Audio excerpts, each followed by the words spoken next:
Judges were freed from local comedy club The Laugh Up Lounge after a tense 7-minute stand-up set. Every once in a while, he'd grab his notebook, and I'd think maybe this is it. Maybe he's gonna let us go. But he just kept talking. Additionally, The Onion recovered this video footage from the cell phone of one of the many captives. Hey, sir, what do you do for work? If someone sees this, help us. Please help us. Yeah, micromanagement. You guys are totally gonna wang it out. Oh my God.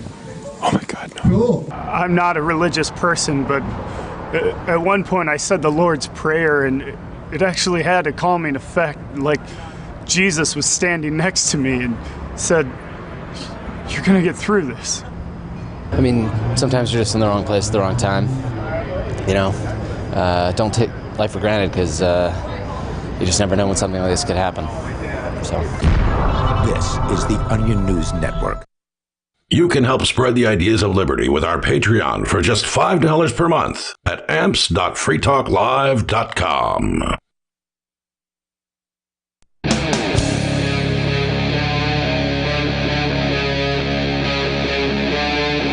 Free Talk Live.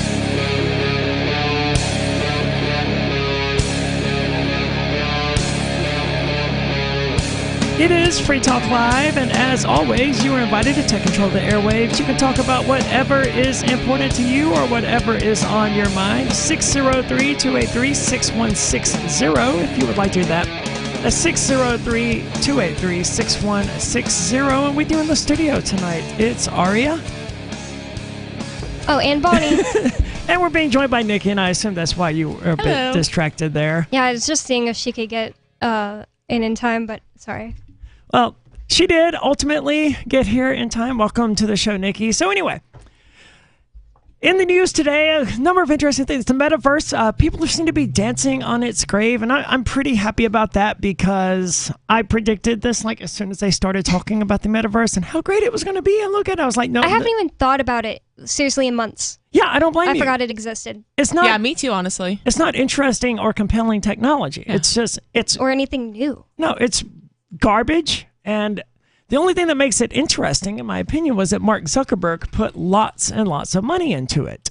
And that was obviously, in my opinion, a terrible idea. And the finances that have transpired since seem to substantiate that idea. But billions of dollars later, the Metaverse is floundering as people still call it Facebook. Yeah, that's true, they do. And I didn't even blink an eye about it. I forgot it's called Meta. Well, no, so you're talking about the virtual reality thing? Yes. Okay. But Zuckerberg is such a firm believer in the Metaverse idea that he renamed the company that owns Facebook to Meta. Meta, yeah, exactly. So Facebook is still called Facebook? No, the Facebook platform is still called Facebook. Meta is the overarching company that's like Instagram, Facebook. Yeah, see, I think I knew the other that, one? But it's been so long since I even remembered Meta. Yeah. Yeah, so the Metaverse is different. It's like their virtual reality thing that no one cared about. Did they ever get legs? Not to my knowledge, no. But we're going to talk about that later. Of course, Twitter continues to be complying with government censorship demands, more so since Elon Musk took over. And I don't know if Elon Musk was aware that this was going to happen, but you know how getting zucked is a thing on Facebook? Yeah. Well, now you get Elon'd. And why not mucked? I know. That's what I thought you were going to say. Mucked? Yeah, mucked. That could be. Like muck is gross. I'm not the one who who came up with the term, right? It does sound pretty gross, though. Or musked, rather. Oh, yeah. I forgot his name was Elon Musk for a second. I thought it was Elon Musk.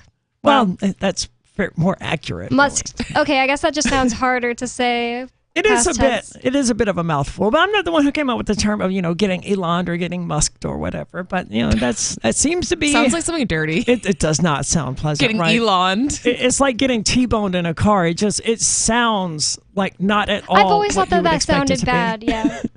Someone who was it? Someone called the show recently, talked about getting T-boned, and I just every thought that I had just went completely out of my head with that. And you got to dump him. What? I don't think I said that, but it doesn't sound like a vehicular accident. No, it doesn't. T-boned. Yeah. I've literally thought this since the first time I heard about it. Yeah, you're like, wait, what did you do? What happened to you?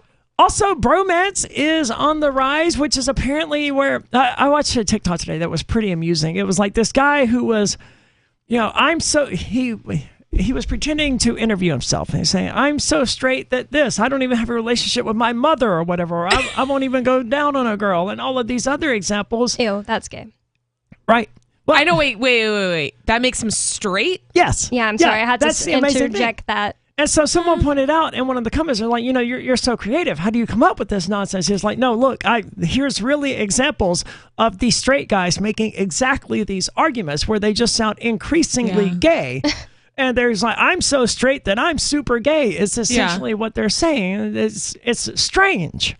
But we've talked about bromances before here on the show, and they are on the rise. Plus, like Mark and Ian, for example.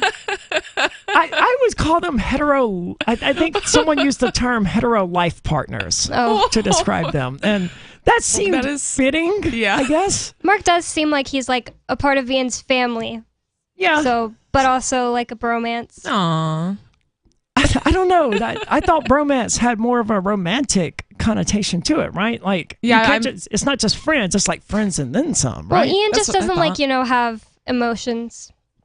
Well, I said that to Mark once, and Mark was like, I don't remember what I said. I think I made the old joke that everyone makes. Ian's like a Vulcan. He doesn't have emotions or something like that. And Mark goes, actually, the opposite is true. Ian experiences an abundance of emotions, too many emotions, in fact. And I was like, well, okay, Mark, I was making a joke, but thanks for taking this serious conversation and dragging it into, this silly joke and dragging it into the realm of serious conversation. But I guess we're going to start with the subject of bromances, if I can find it, because I like that one. It's an interesting subject, and this is coming to us from Study Finds.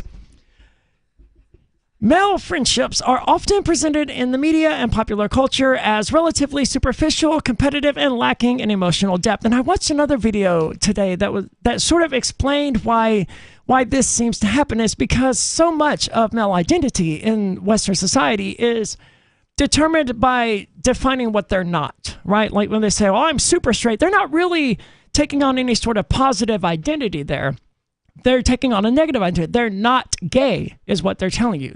Maybe some of them are trying to say, I'm positively straight, but most of them are just saying, no, I'm definitely not gay. That's a great point, because even it seems like a lot of masculinity is like the absence of femininity. Yes. If that makes sense, it's like instead of having masculine traits, it's like, oh, well, I'm not like girly or whatever. That's exactly it. And that's what the point of the TikTok was. It's all about these negative identities that people seem to have, which isn't, a bad thing. It's just a lack of another characteristic.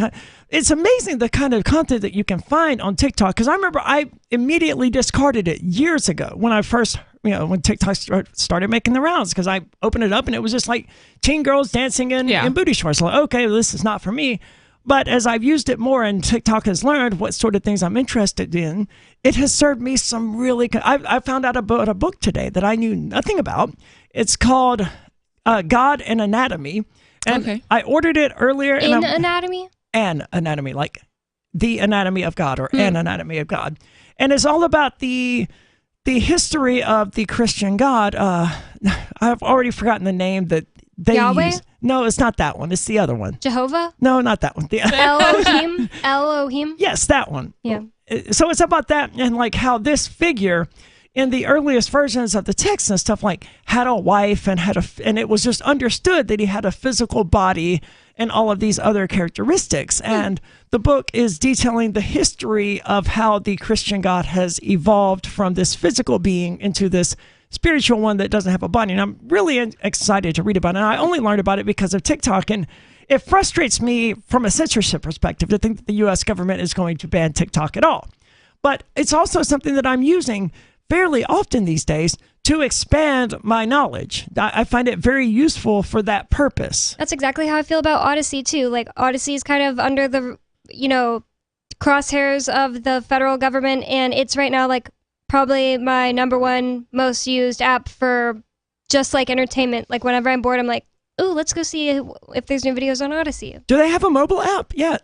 Yeah. Okay, awesome. I wasn't aware. I don't have permission to use it. I could request permission to use it. I would probably get it, but I don't specifically have permission to use it. So TikTok came pre-installed on my phone anyway. Yeah. So what are they going to do? I didn't know they did that now. They do. Well, they did when I bought the phone, which was like right after my release, right? Oh, on March the 16th or whatever of 2021. For those who don't remember, I was arrested, and part of that ordeal, my cell phone was taken by the FBI. So when I got out of prison, it could have really sucked that night because they took most of my keys. I just happened to have a key to my car that wasn't with the rest of my keys, but otherwise I was coming home without any phone, without any computers. Why did they take your keys? It's unknown. They also took my driver's license and they pretended not to. Yeah. What? I don't know, man. I don't know. They're going to put it in their Aria shrine. It's so weird they because get off on making things difficult for people. They did way they worse. did different things at every house is what's so weird. Like they just handed me my wallet. She just opened it up to make sure there's not like I don't even know what she was making sure wasn't in it, and then just handed it to me and told me to go. They didn't take Ian's wallet at all. Yeah, because they just do whatever they want. They just do That's random exactly stuff. It's like, oh, I just feel like doing this one day and, whatever. Dude, they absolutely wrecked my bedroom. Like, I'm not the cleanest person in the world, right? My place is clean, but it's lived in, right? Yeah. But the pictures I've seen from my bedroom the day of the race, dude, they just took clothes baskets and just threw crap everywhere. Yep. Yeah. That's what they do. They don't have to clean up after it. They made my house... They wrecked it so bad. I just kept it like that till Ian got out of jail 69 days later because it was just like so daunting. It's so hard. Yeah, it's so hard to clean up a mess because I think of how much time it takes for you to organize your stuff and slowly bring stuff into your house and into your space, and to have to clean all of that up and like to try to do that in the matter of hours. It's just luckily that day I had nothing else to do. Or that night, I had nothing else to do. I had just moved here, and a lot of it, I was just like, I don't know where this even... You had been here like 3 months at that point, right? Yeah, just most of it was Ian's stuff. Yeah, so I didn't even know where it came from. I thought that this picture of Jazzy was missing, and it was behind a shelf for like months. Absolutely disgusting behavior from us. So yeah, that was what I came back to. No, and I mean... they did not take my networking equipment, but my attorney made it clear, the first thing you're going to do when you get home is unplug this because you're... Why? Because my release conditions forbade me from using any computer or internet connected devices whatsoever. I forgot about that. So it was very quickly lifted, but for the first 3 days or whatever, like I had to get someone to download a bunch of songs onto one of my spare phones that I had retired years ago and just happened to still have, so that I had some music to listen to while I was at home. Because otherwise, that's what I did. I sat there in silence. And that's terrible. Yeah, and that was what spurred me ultimately to rebuild my library, because prior to that, I was like, why would I buy a bunch of books? I can download any book I want to my phone from Goodreads.com in a matter of seconds. Or if I want to go the Amazon Kindle route, whatever, right? But then I was like, oh, yeah, I guess it is kind of precarious to have... I've learned the same thing recently because I switched back from Spectrum Business to Spectrum Residential, and the reasons for that aren't important, but it's not as reliable since the switch over back to residential. And the internet, which had not gone out for years prior to this, has gone out a few times at like 3 o'clock in the morning when I'm laying down to go to bed or whatever. And it made me really aware how precarious it is to always stream content that I want to watch. Because when the internet goes down, I have no television or anything worth watching or anything to watch. So now I've got some, episodes of the stuff downloaded from Netflix or whatever, just as backup in case anything happens again. But that was what I came home to that night, was my no internet access, no phones, and almost all of my keys being in the possession of the FBI. The keys are just so random. Like that, I'm getting hung up on the keys. Like, why did they take your keys? Well, because the keys had there was a key to a Bitcoin vending machine on my keychain, and they wanted to make sure to take that. So they just take all of them. So they just took all of them. Well, they didn't. I mean, they don't know which one it is, so that is kind of understandable. I know, yeah, but they could very clearly tell that, oh, this is a car key. We should leave Aria's car key here. Well, they don't care about that. No, because they're immoral. But it does suck to come home and have to deal with that. But I don't know how you managed to deal with it for 69 days because... it was after this that I read the Gulag Archipelago, but the way he describes it in there of these experiences of having the KGB and those Russian police kick in your doors and search your home, it's invasive and it's traumatic. Oh yeah. So one of the first things I had to do was undo all of that because it was otherwise a constant reminder of what had been done. And I don't remember now even why we got into this in the first place. TikTok. TikTok it was on your phone. downloaded You on your found phone. the book from it. Yeah. Okay. So one thing led to another. We went on a little wiki walk, I guess, for the last 2 years for me. So anyway, before that, we were talking about bromances, and that led us to the subject of toxic masculinity and people defining themselves by what they're not rather than what they are. And the reason this was brought up because of I'm doing it again. The reason this was brought up because of a Jordan Peterson clip where he says something like, "No." Someone asked him, "What is it that you desire most?" And his answer was to not be stupid.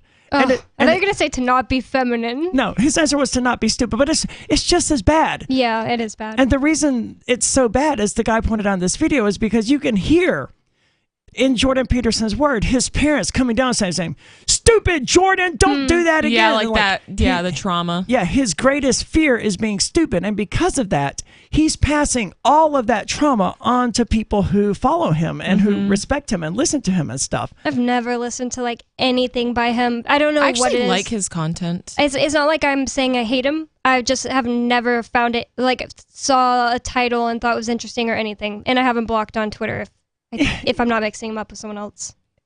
He's not the type of person that I would expect any of us to really care about. I mean, he's a conservative type of person who's all men should be masculine and totally straight and not gay at all kind of guy. One of my friends I've been friends with since I was 15. They're a couple, actually, both of them. They've been together since I was 15, and they were always my like greatest allies in people who didn't want to have kids. And she was also 15, he was like 18. And they always knew like they didn't want to have kids too. And we were always like, we're not going to have kids and we're not going to go to college. Yeah. And now they want to have kids because of Jordan Peterson, they said. Oh, that is a terrible reason to want to have children. Well, they said that he convinced them that it's a good idea. Wasn't he the Taylor Swift has lost 96% of her eggs guy too?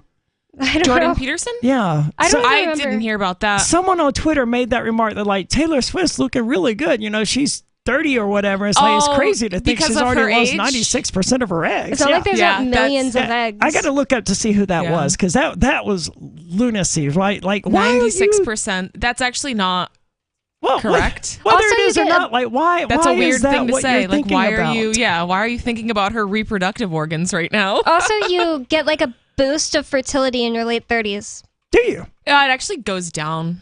I heard this from a lady that had the thing is, a bunch of babies in her 30s. You're more likely, like, the older you are, like, once you get into your 40s, you're more likely to have twins because your body's just like, okay, please have a baby, whatever. But yeah, slowly, you're the most fertile when you're, like, 16 years old to, like, 23 years old. That's, like, I guess say you're the most time. fertile in your 30s, but it goes down and then it comes back up in your late 30s. Correction, it was not Jordan Peterson, thankfully. Okay. It was Stefan Molyneux, who is... Oh, that's the other one I just he's avoid. just as bad, right? I've never heard of that person. They're two sides of the same coin, realistically. They're both these conservative... They're like Louder with Crowder, Trey Crowder. I think that's his name. No, I think Trey Crowder. Yes, Trey Crowder is the liberal redneck who's bad for other reasons. He's bad for other reasons. I saw this vintage video of Ian with... he was being interviewed at Liberty Forum, and he was with... Mark Stevens of, trials. He goes to trial and asks hard questions to the judges. And he was with Stefan Molyneux. And I was like, Stefan Molyneux is just so lucky to be with Mark Stevens and Ian in this video. And apparently he's the most famous one. Stupid. So what Stefan Molyneux said was, I can't believe Taylor Swift is about to turn 30. She still looks so young. I mean, she is. Yeah, but anyway, wow. He goes on to say, it's strange to think that 90% of her eggs are already gone, 97% by the time she turns 40. So I hope she thinks about having kids before it's too late. She'd be a fun mom. Ew. Smiley face emoticon. Wait, who is this? Really Stefan Molyneux. Super creepy. Who is... He's just some right-wing talking head guy like Jordan Peterson or Andrew Tate. Andrew Tate, I don't know if I would really call him right-wing, but the same sort of people idolize all of them. Like if you like Andrew Tate, you like Stefan Molyneux, and you like Jordan Peterson. And apparently they were all really good libertarian. Not all. I don't know about Andrew Tate, but Stefan Molyneux and possibly the other ones were really good libertarians and then turn Steven kinda, Crowder was also a good libertarian at one point. then turn kind of Nazi-ish. I don't know about Crowder, but the other two went a little Nazi. They are part of the reason that there is a libertarian to alt-right pipeline, right? Like, I don't know what it is that they get onto, but then they end up like Christopher Cantwell. And right? I literally zeroed in on the exact reason why people who have this fascination with women needing to have babies, I figured out the exact personality problem with them. It's like they obviously don't have true human love capabilities because they will sincerely tell you if you get in an argument with them on like Twitter or something that it's not the same to adopt kids. It's like, it's just not the same. And it's just like, are you saying that like if you had a kid and an adopted kid, you'd just love your kid that was biologically yours more? Because I think that you're the problem, not me. If I ever want to have kids, I can adopt. That's so true. And people just have this weird thing where, and I guess maybe it is some sort of like biological nature thing because, we are meant to like reproduce and like that's the whole, purpose. No, I don't want to say that's the purpose of life, but like that's how life perpetuates itself. Exactly. So, I mean, like there you are could say the same thing about like rape. Oh, well, it's just a biological. I feel like you couldn't.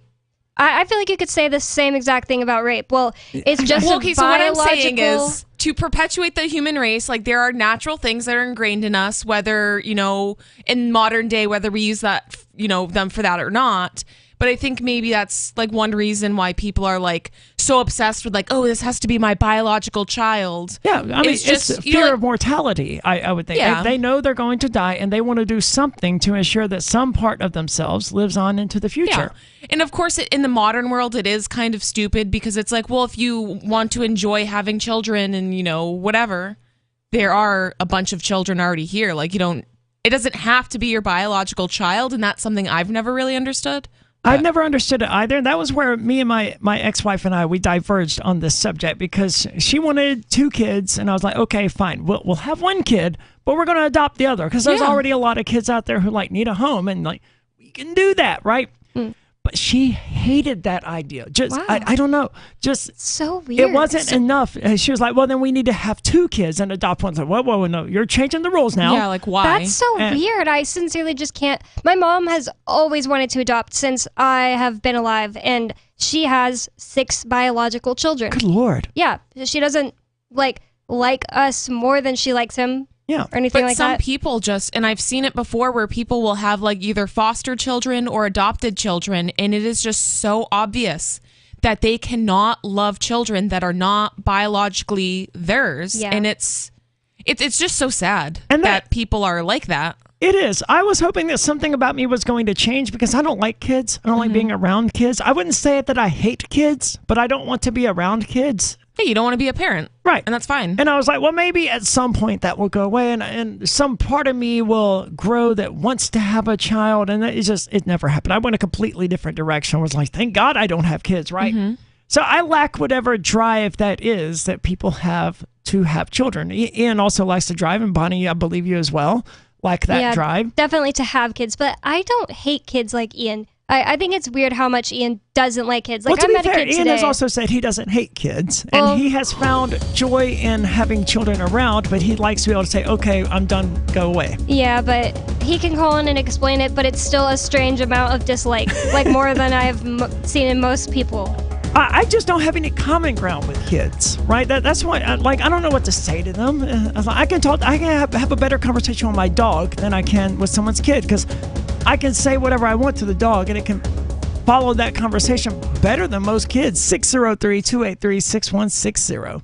Excuse me, is this where I get a license to start a new business? I wouldn't be hasty. You have to get a license to go out of business, too, you know. Oh, well, look, I've invented this little anti-gravity machine, see? Oh, is that why you're walking 2 inches above the floor? Oh, yes, it's very comfortable. It saves on shoe leather. Yeah, well, you have to fill out these forms and report to the Human Services Department of Manpower Orientation and register with the Fair Employment Practice Commission, the Wage and Hour Division of the Employment Standards Administration, the State Sales and Income Tax Division, the Internal Revenue Service, and the Social Security Administration of the Department of Health, Education, and Welfare, and, of course, OSHA. OSHA? I thought that was a little town in Wisconsin. You'll find out. Say, floating around like that could be dangerous. Have you checked with the Consumer Product Safety Commission? Well, not yet. Come to think of it, you actually are flying, aren't you? Look, you need to go over to the Federal Aviation Administration and the Transportation... It's very hard to get anything done these days if you're in business, but free enterprise built this country. Think what could happen if we don't keep it free. A public service of this station and the Center for the Defense of Free Enterprise, Bellevue, Washington. We just can't have people floating about unregulated, you know.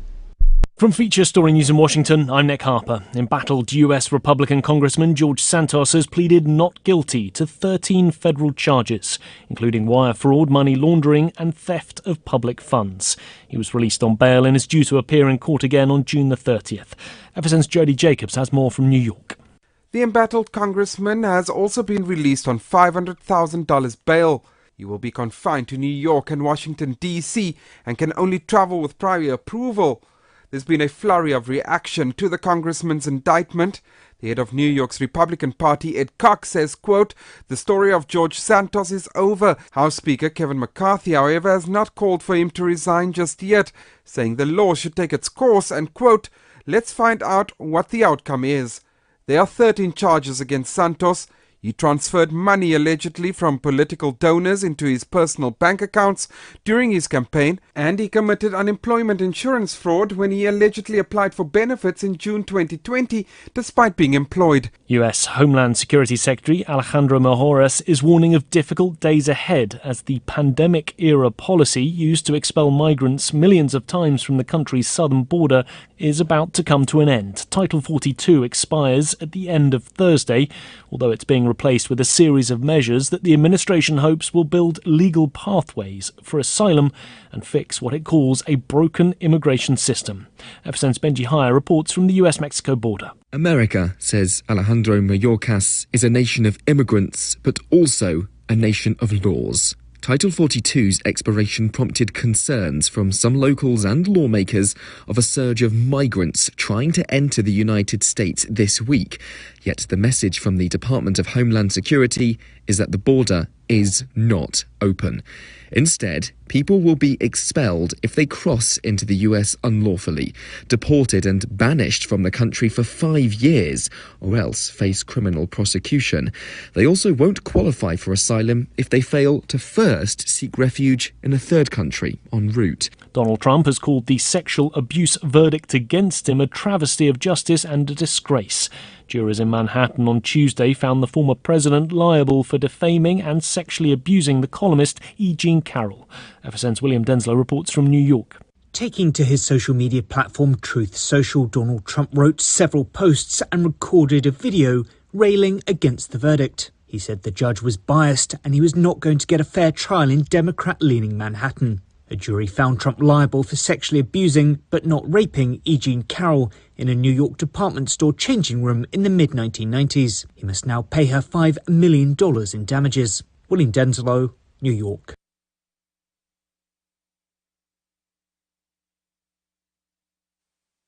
Yep, we still do email. Drop your email address in the entry box at freetalklive.com, and you'll be kept in the loop with Free Talk Live.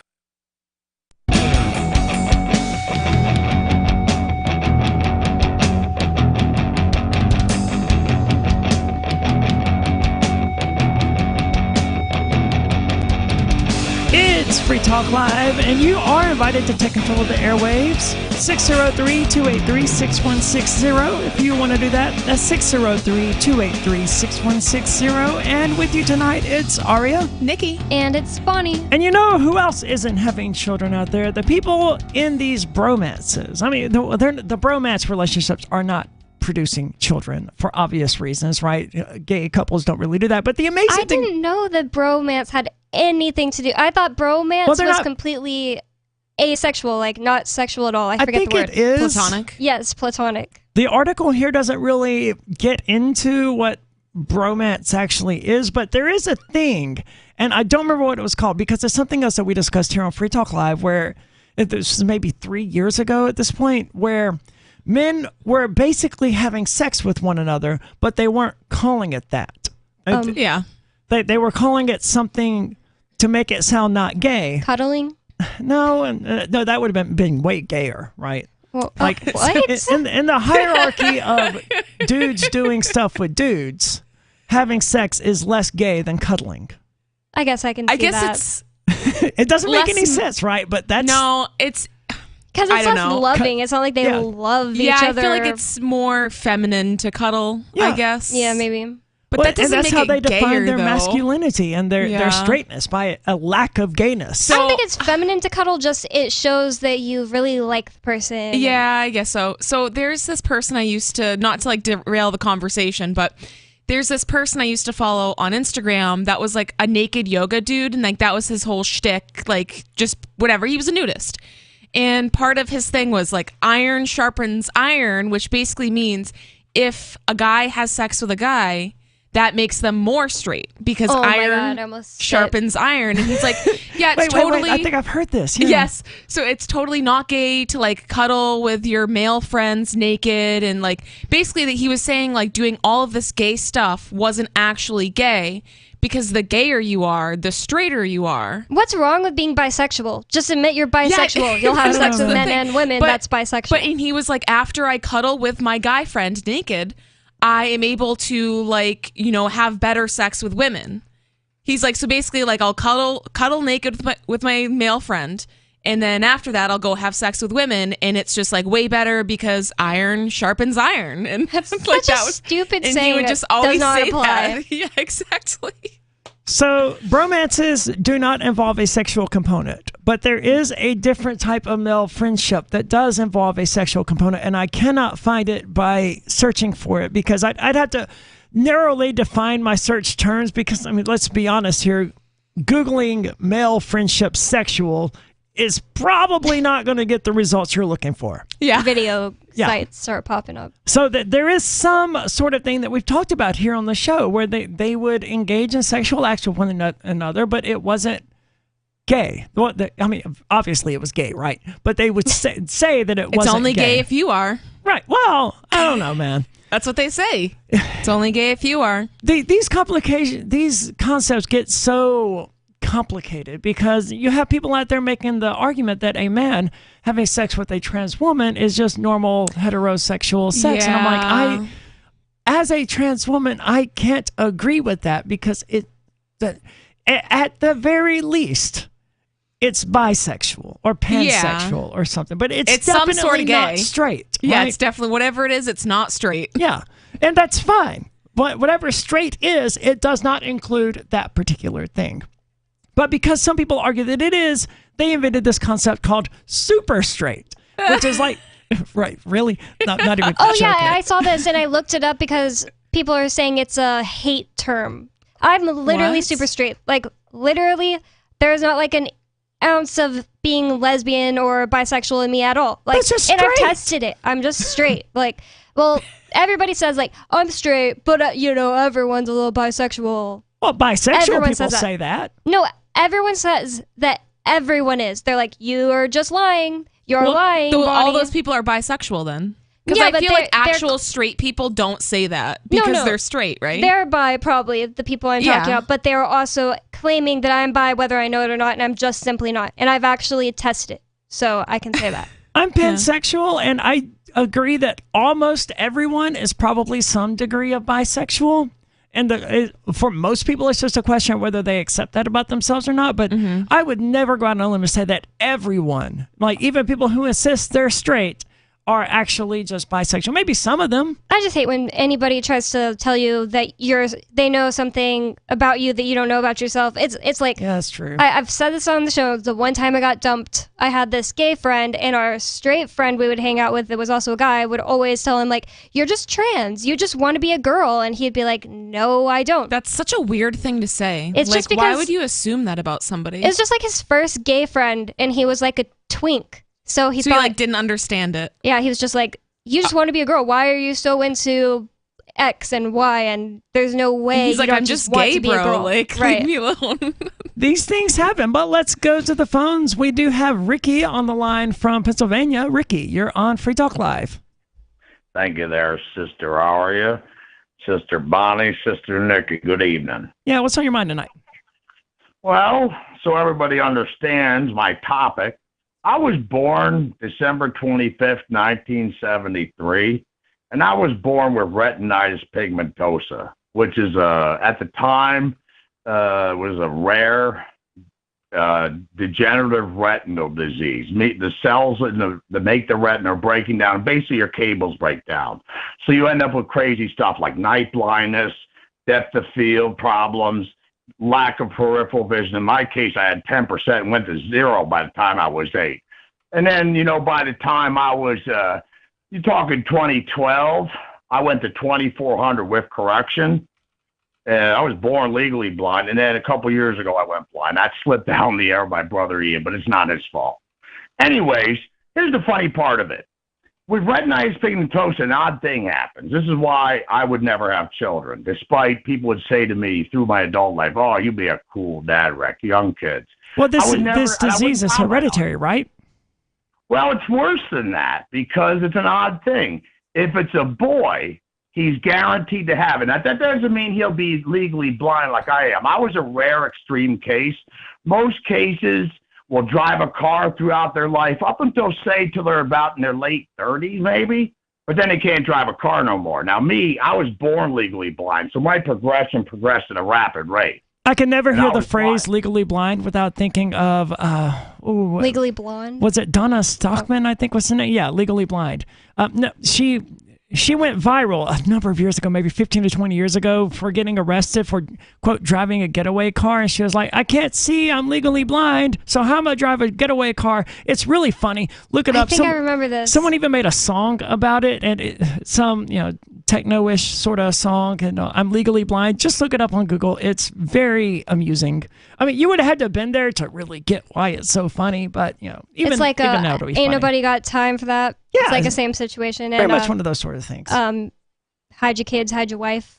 So I'm sorry to hear that you were born legally blind. It's all right. If I may finish, the interesting thing is if it's a boy, he's guaranteed to get it to one degree or another. But if it's a girl, she'll be perfectly fine.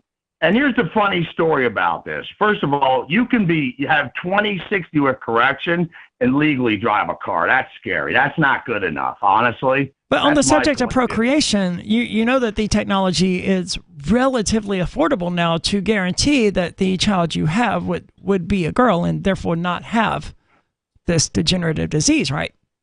Well, here's the thing, though. Back in a funny story, I'll tell you quickly and briefly. In 2009, I was actually engaged to be married. And it was in 2010, here my fiance, Danielle, and my mother behind my back were in cahoots. Now, I've always been against children for the reason I stated. And they were in cahoots, and I got the heavy-duty pressure. Now, she couldn't, carry the child because she had no kidneys, but she had eggs.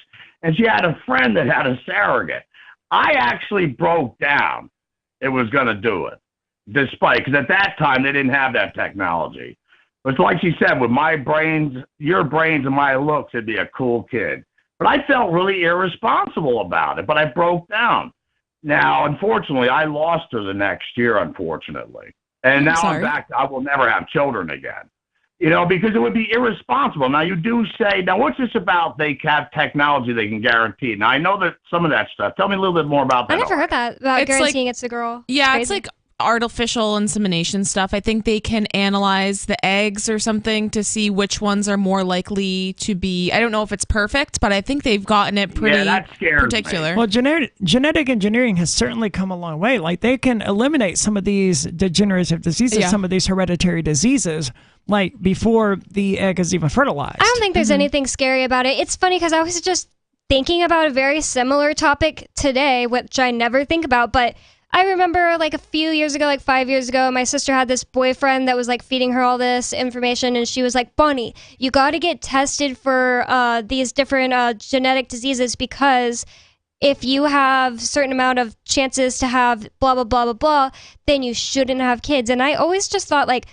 that's such a messed up way to think. That's like eugenic. Like, this person shouldn't be allowed to live if they have X disease. I mean, I don't want to have kids anyway, so it's like kind of null point about my sister, but still, there are lots of people that think that way, and it's just like, I don't know, like, our friend Riley is blind, and he doesn't even consider himself disabled. I'm not trying to really I'm S the on same way, your Bonnie. problem. I've always been the same way my whole life, and I had 2100 vision by the time I was 8 years old, and that's with correction. I had no peripheral vision, and I had all these other problems. I never looked at myself as disabled, and even now I don't.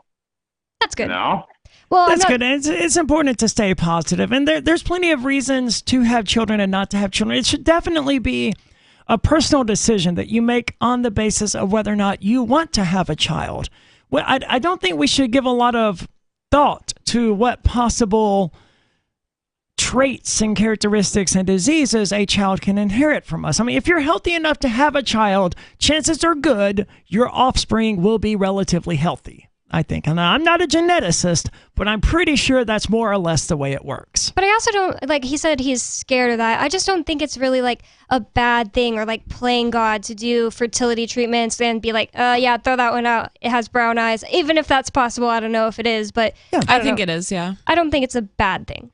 Thank you so much for the call tonight, Ricky. I also agree. It doesn't sound like a bad thing to me. It's always seemed positive, right? It allows people to sort of fashioned, what is the word? Have designer babies, I guess. Yeah. I just think it's worse to be like, I just won't have kids at all because they could possibly get something that my mom has if you want to have kids. If you don't want to have kids, then I mean, you don't but wanna have kids. also a great, like we were talking about earlier, if anyone has anything like like cystic fibrosis or, like something serious in their family that could be like very painful and fatal for the child, adoption is a great option. Like if somebody is worried about passing along their bad genes, so to speak, I mean, there are tons of kids that would love a loving family.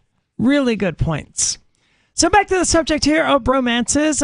I don't know if I pointed this out, but bromances do not involve yes, I did. They do not seem to involve a sexual component. That's a different thing I'm thinking about that is somewhat related. And that's the only reason I said it was Mark and Ian. Right. But the super straight conversation that we were having, that Conan sat right there where you're sitting and called himself super straight one night. But he has his nipples pierced. I'm just kidding. That's just that one took me a minute. But yeah, so that's what super straight is, as far as I can tell. It's just straight people who aren't interested in trans women. I didn't know that it had that component. I think that's what it is. Isn't that just regular straight also? Right? I mean, I would say so, but with the way that people are defining heterosexuality, they're saying that it would be heterosexual for a man to be involved with me, and I don't agree with that. But if that's the way the majority of people are defining straight, then they want their own label to apply to themselves that excludes trans people. And like that's fine if that's what you want to do, right? But how meek and flawed is your sexuality if, again, you're defining it based on what you're not attracted to. Exactly. Well, I know it was a big thing, I was going to say in the lesbian community, which sounds kind of strange to phrase it that way, but I know a lot of lesbians were upset because they would go on either lesbian dating apps or basically they were being called transphobic for not wanting to date and have sex with trans women, which it's kind of... I just feel like it's so ignorant to call a lesbian transphobic because of that, because they just don't like those kind of women. Like, it's okay. It doesn't make them transphobic. That's just their sexual preference. Yeah, like that's totally okay. Maybe there doesn't need to be a whole new word for people who aren't into a specific thing and just are into the other thing, and everyone should know what it means. But in the context of people trying to add themselves into your preference when you don't prefer them, I can kind of understand it. It's different than the men being like, I am not feminine, because it's like no one is trying to make you feminine. There isn't just one word.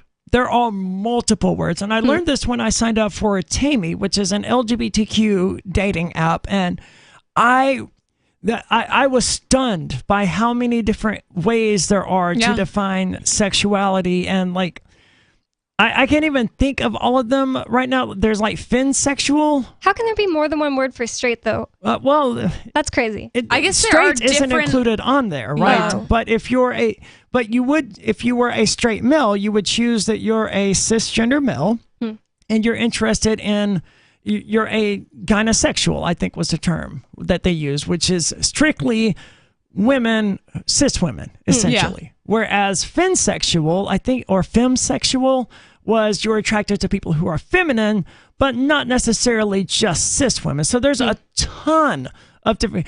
I don't believe that straight is a valid category in hindsight anyway, because it's true, right? What is a straight person? I feel like it's more useful for a cis man to call himself gynosexual or whatever instead of heterosexual. To me, it's more specific. It's less vague, and it tells me clearly what this person is into. And sure, heterosexual sort of does the same thing, but they've defined heterosexual more so in terms of what they're not attracted to. Like we mentioned earlier, where straight, when people say that they're straight, they're usually just saying, I'm not gay. Trust me, I'm definitely not gay. Don't like willies at all. So these terms already exist, and I don't think that straight and super straight are really useful terms anymore. I feel like we should expand the vocabulary. Right? You know, like super straight, it's just like, yeah, we got it, you're straight. I think the only reason it exists is because people are trying to redefine straight. Like, if it wasn't being redefined, there would be no reason for somebody to make it up. And I'm not saying that, like... Well, what would we call straight? A heterosexual man? I mean, a cis man being attracted to a cis woman? Yeah. Yeah, that's and vice versa. But not a trans man. Yeah, I would think it would just be cis people. Because I would not be attracted to a female to male trans person because it also has to do with the genitals to me. Sure. Like, I would not be interested in doing those things. Like Buck, the trans man who's popular on Twitter, you would never guess that he's a trans man. Yeah. But when we're talking about having sex specifically, I could treat that person as a man and literally never even consider the fact that they're were born a female or whatever, and I could be completely completely believe. I don't know who this person is. I'm just saying I could be like meet them and never even wonder, but it doesn't change the fact that if we got naked, I wouldn't want to have sex with them. Possibly, I don't know where that like technology is surgery at or surgically. I have no idea. I know, with male to female, you're probably gonna know at some point that the person is not cis. But and I don't know how that works for a female to male because I'm not female to male.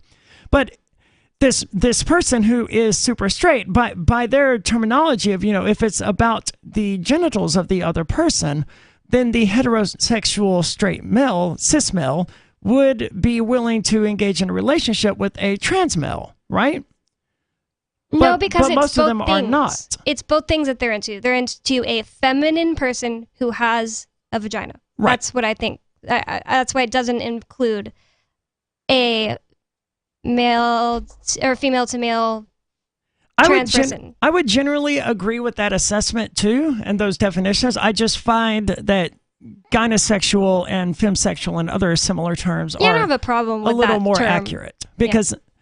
But I don't know. I would certainly say that, a straight person is a cis person who is only interested in a cis person of the opposite sex, whatever that means. And people don't like that for whatever reason. And you do have plenty of people out there saying that it's transphobic for lesbians to only be interested in cis women.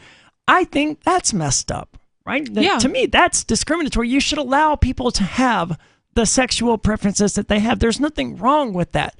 There's nothing wrong with someone who only is attracted to white people or black people or whatever type of people. There's nothing wrong with having attractive preferences or sexual preferences. These are normal, healthy things for a person to have.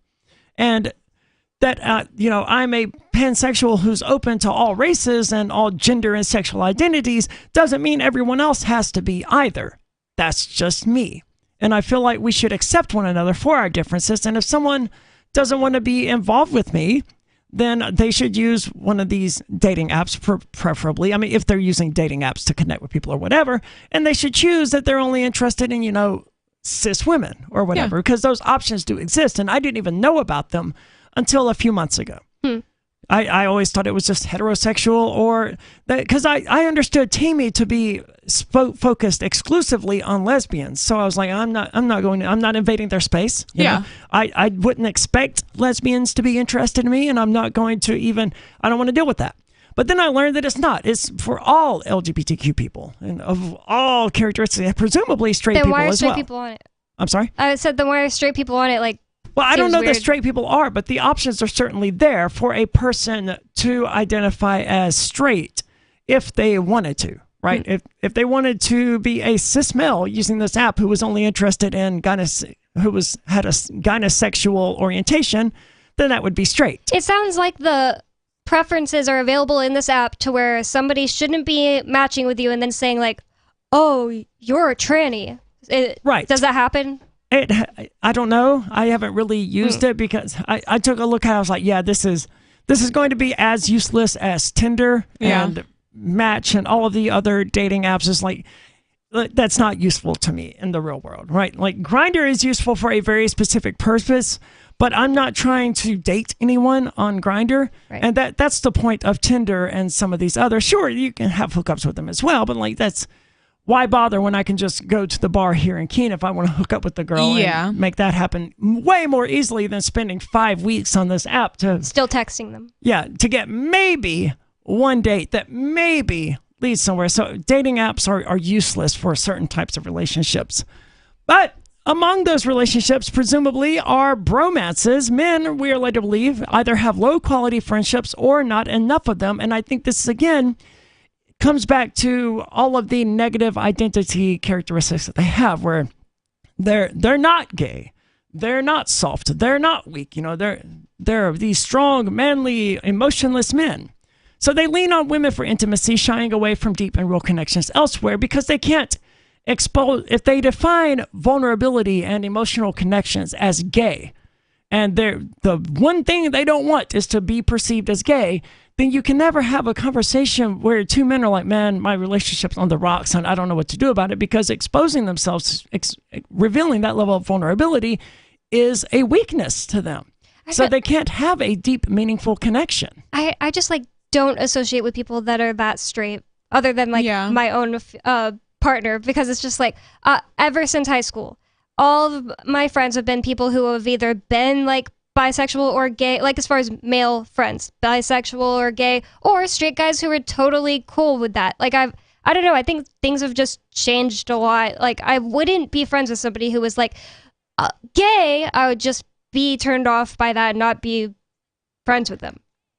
Run that by me again? I didn't follow. If there was a guy who was like gay, ew, I can't deal with like something seeming gay. Like a hyper masculine. I just wouldn't be friends with that person. To me, I feel like the more like this type of person we're describing that's like always trying to be very masculine and I can't do that because that's gay. I almost feel like that is less masculine, if you're following me. Like the need to prove how masculine you are means that you're not masculine to begin with, in my opinion. Yeah, you're trying too hard.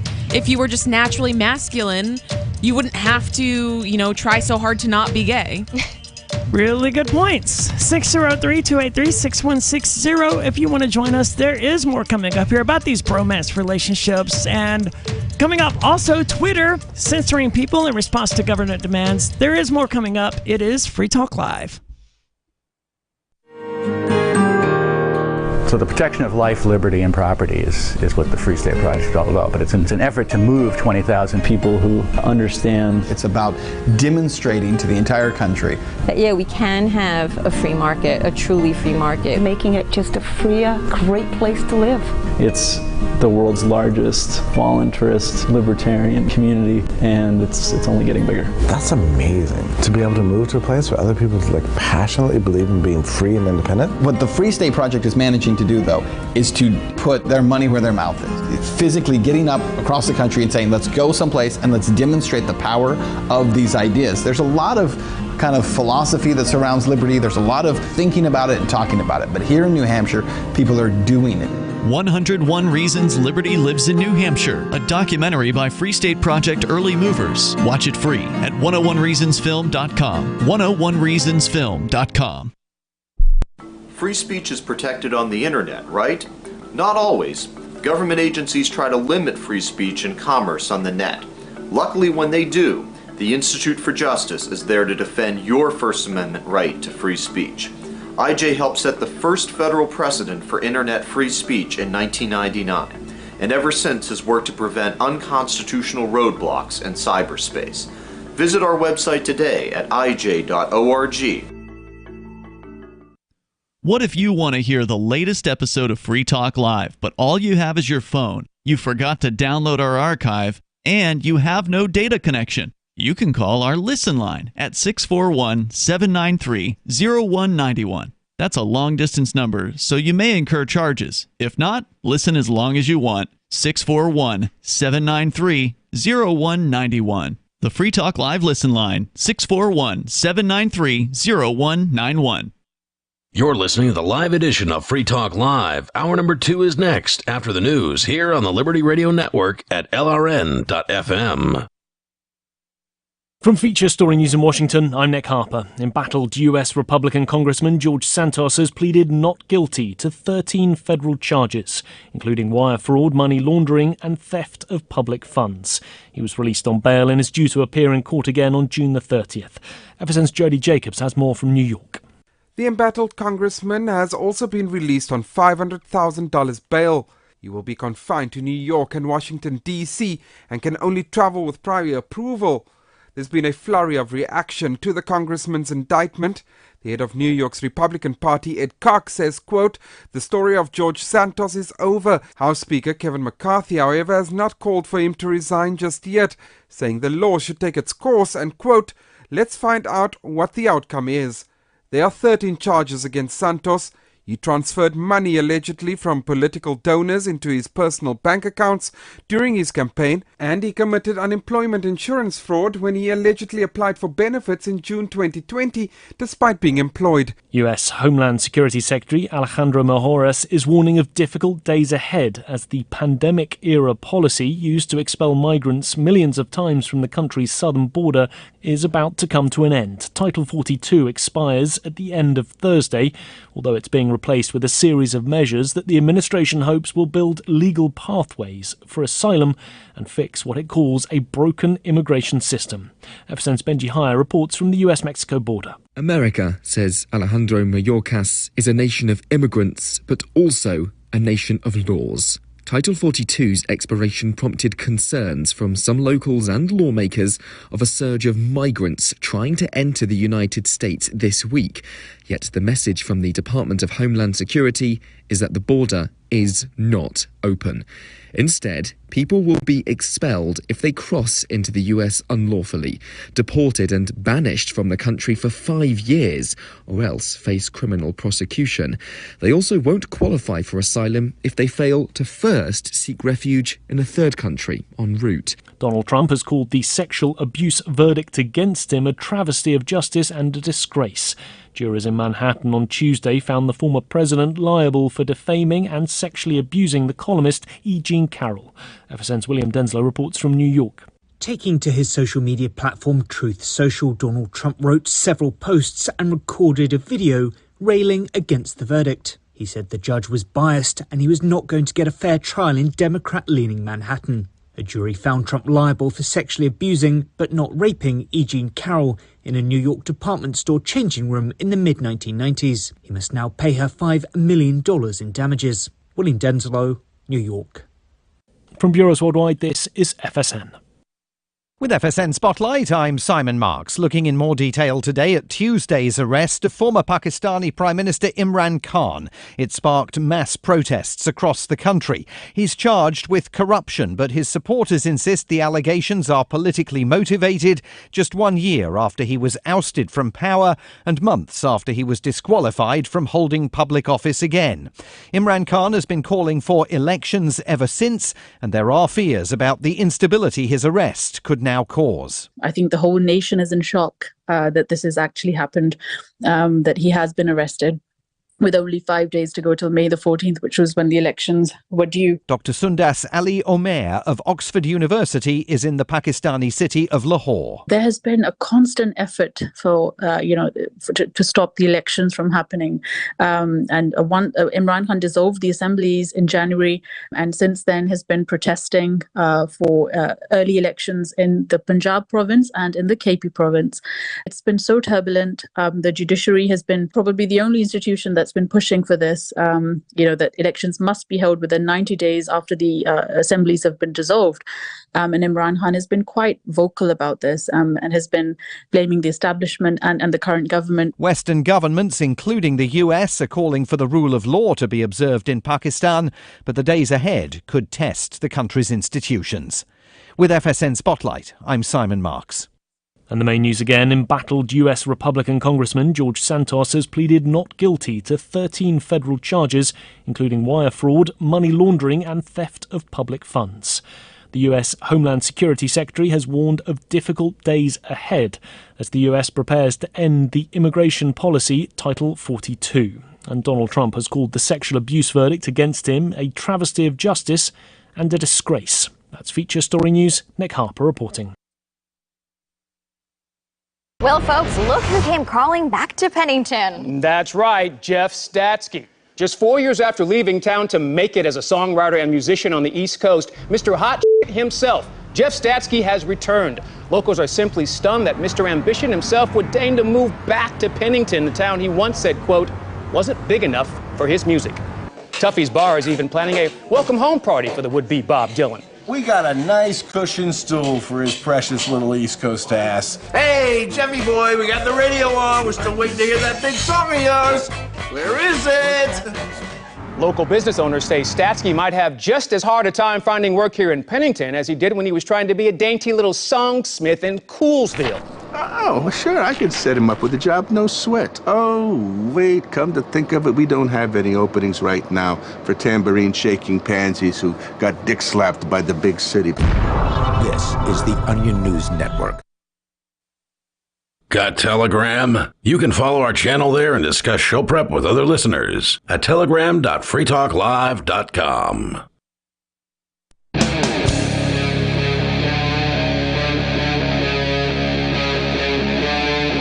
Free Talk Live. It is Free Talk Live. As always, you are invited to take control of the airwaves and talk about whatever you want. 603-283-6160 if you want to do that. That's 603-283-6160. And with you tonight, it's Aria, Nikki, and it's Bonnie. And this hour of Free Talk Live is brought to you by Dash, which is digital cash. It's the cryptocurrency designed to be used for spending. Rising fees have made Bitcoin useless for purchases, and that's more so. I don't know what the rates are, but they're bad. I heard a few days ago that they were really bad. And yesterday we talked about it briefly on the air. They were really bad. They were up to like $20 or something like that for a high priority. It's absolutely insane. Well, not even just high priority. A couple days ago, I did not pay high priority. I paid optimal, which I guess is usually about the same. They go with the highest one. I don't know why. But I paid $26 just because it was like I could only pay in Bitcoin for this thing and I just wanted it. It wasn't like a lot of money I had to spend either. It was ridiculous. That's what makes Bitcoin such a terrible currency, right? Like if you're buying a $20,000 car, sure, a $26 fee isn't that big a deal. But if you're just buying a meal, then you're paying more for the fee than you are for the actual meal. And Dash doesn't have those problems. A Dash transaction, I believe, is still 0.001 Dash, or at least it was back then. It was always 0.001 Dash, which is negligible. It's a fraction of a penny, if I remember correctly. And Dash transactions are irreversible, and its network is protected from 51% attacks by their chain locks technology. So there's no need to wait for a confirmation before considering a Dash transaction complete. So it's great for merchants, which is another issue that Bitcoin has, where with some wallets, after a certain amount of time, it's just kicked out of the mempool, or you can replace it by fee. So you can go into a shop and buy something for, $20 or whatever, and then go home and send that money to another one of your wallets with a higher fee so that it gets prioritized. Wow. And then, I didn't even know people could do that. But what is kicked out of the mempool? If once a transaction, Coinami used to do this. I don't know if they still do because I've been out of cryptocurrency for like 2 years now, but the mempool is where transactions are stored while they're waiting to be confirmed. And after a certain amount of time, it becomes clear that this transaction is just not going to get confirmed. Like, if you send a Bitcoin transaction with absolutely no fee whatsoever, it's going to be the lowest priority of low priorities. And while that's in the mempool, most wallets won't let you send like if you have 0.01 out there and you only have one whole Bitcoin, then you can't resend it basically with some wallets. Coinami now allows you to do this, and some others. It all gets really complicated. That's funny because we have a friend who owns a business and is a Bitcoin maximalist. And the other day I was going to pay for $12 of food, and I went to pay for it, and the fee was $10 for Optimal. So I was like, whoa, I should just use Dash or something. And he was like, just put it for low. I don't care. It gets here when it gets here. So I put it for low. It went to like $2, which is still kind of crazy. But like I checked today to make sure it actually went through to him. I was talking to him, and I was like, oh, okay, yeah, we determined that it went through. And he just said it had been since May 3rd, and he was just like, Bitcoin always works. I was like, okay, I'm glad it went through. And he's like, Bitcoin always works, Bonnie. To be fair, in my experience, this always worked as well. I think the longest I've ever had a transaction in the mempool was for like 8 days or something. And that sucks when you don't have a lot of cryptocurrency and all of your cryptocurrency is tied up in this mempool and you're just waiting on it to confirm and it just refuses to. But big thanks to the Dash DAO, that's the Decentralized Autonomous Organization, for sending us 32 Dash per month to promote Dash on the air. Visit dash.org to learn about it. That's dash.org. But let's get on with the phones. We are talking about sexuality and bromances and other topics here, and we have Major Payne on the line from Michigan. Major, you're on Free Talk Live.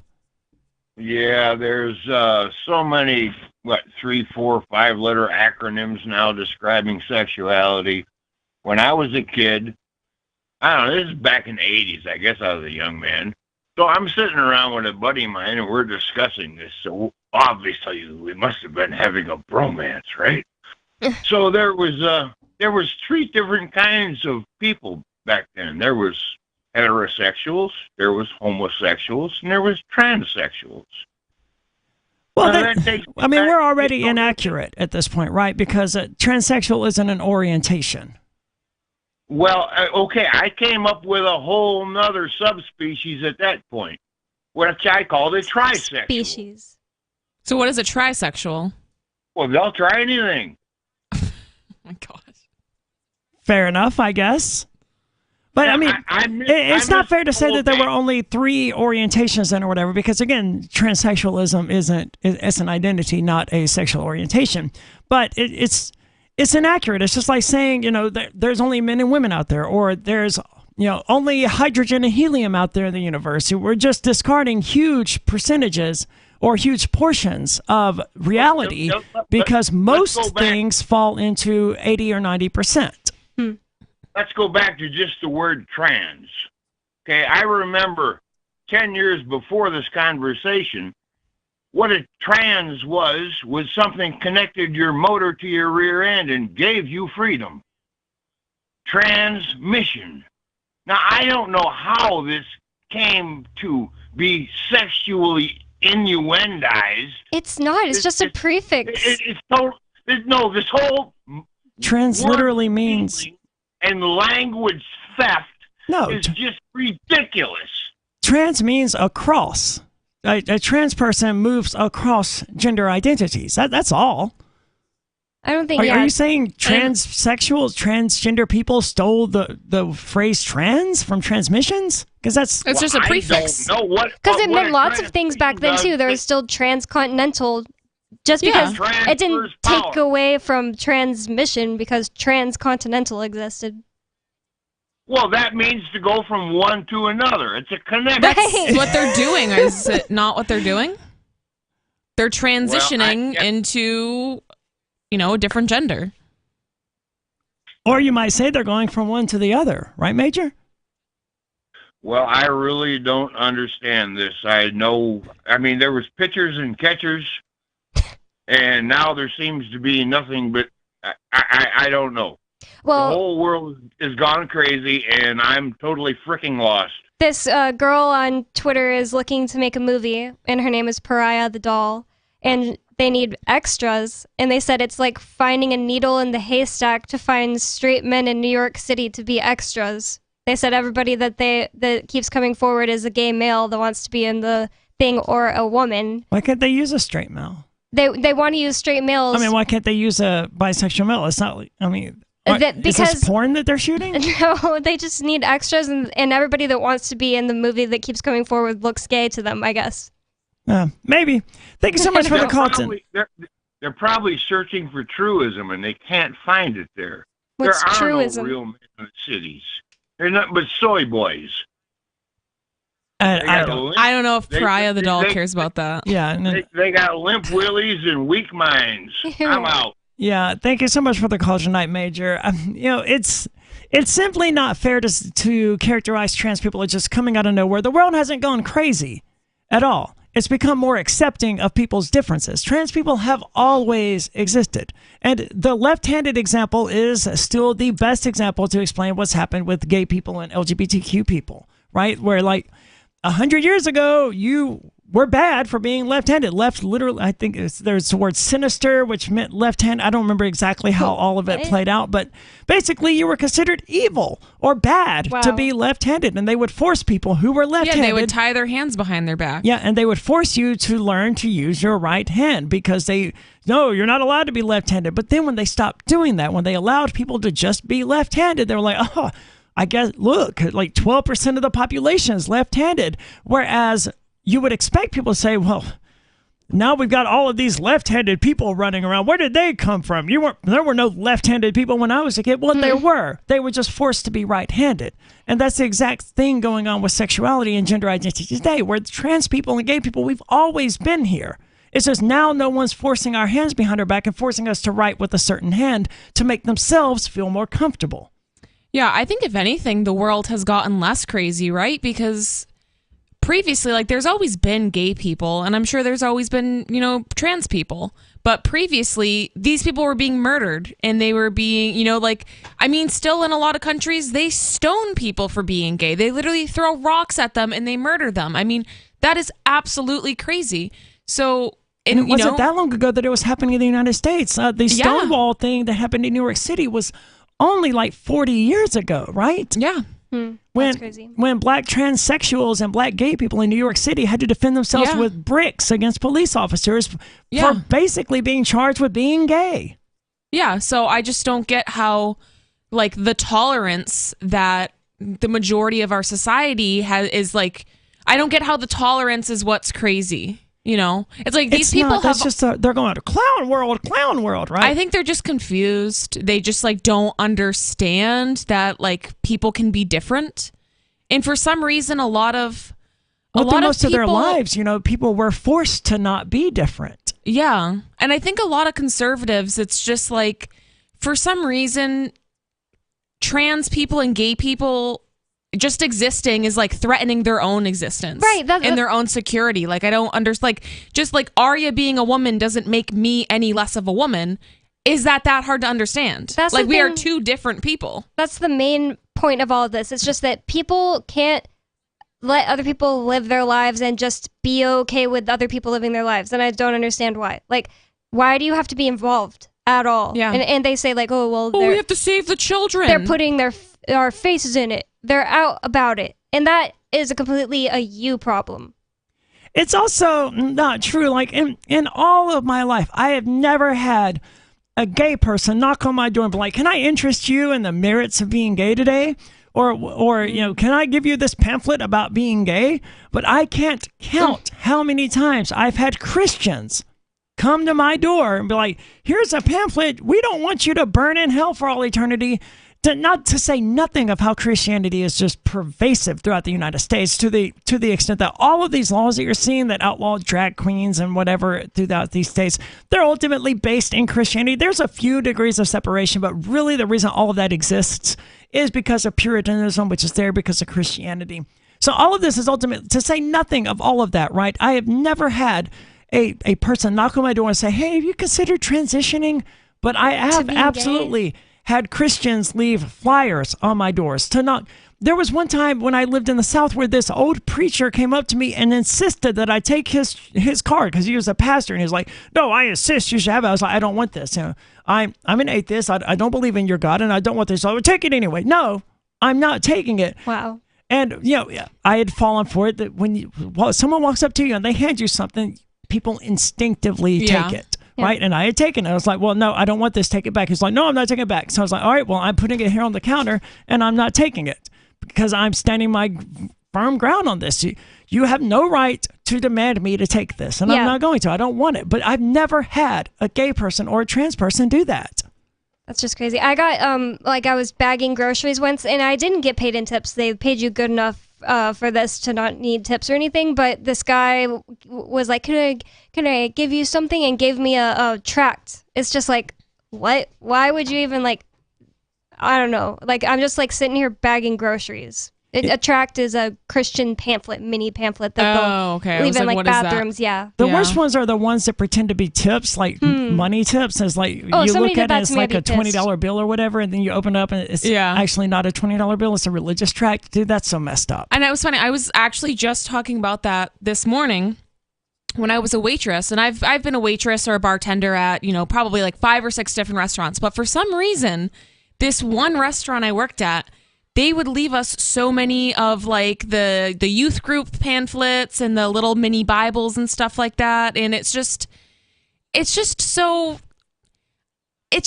almost offensive because it's why are you looking at us thinking that we need, prayers or we need saving or something? We didn't ask you to come into this restaurant and save us. Well, it's just disrespectful almost. There's a little subset of people that no one has ever cared for them, and they're gonna get hooked by that because they're gonna be like, this nice old lady came in and she could tell that she could tell that I was struggling, and then she gave me this tract, and now I'm going to go to her Bible. I've seen it a million times. Manipulation. It's almost a weird cult, It's why are you coming here poaching our waitresses? Go away. And that's why they're so scared of indoctrination and drag queen story hour and all of these other things. That's their game.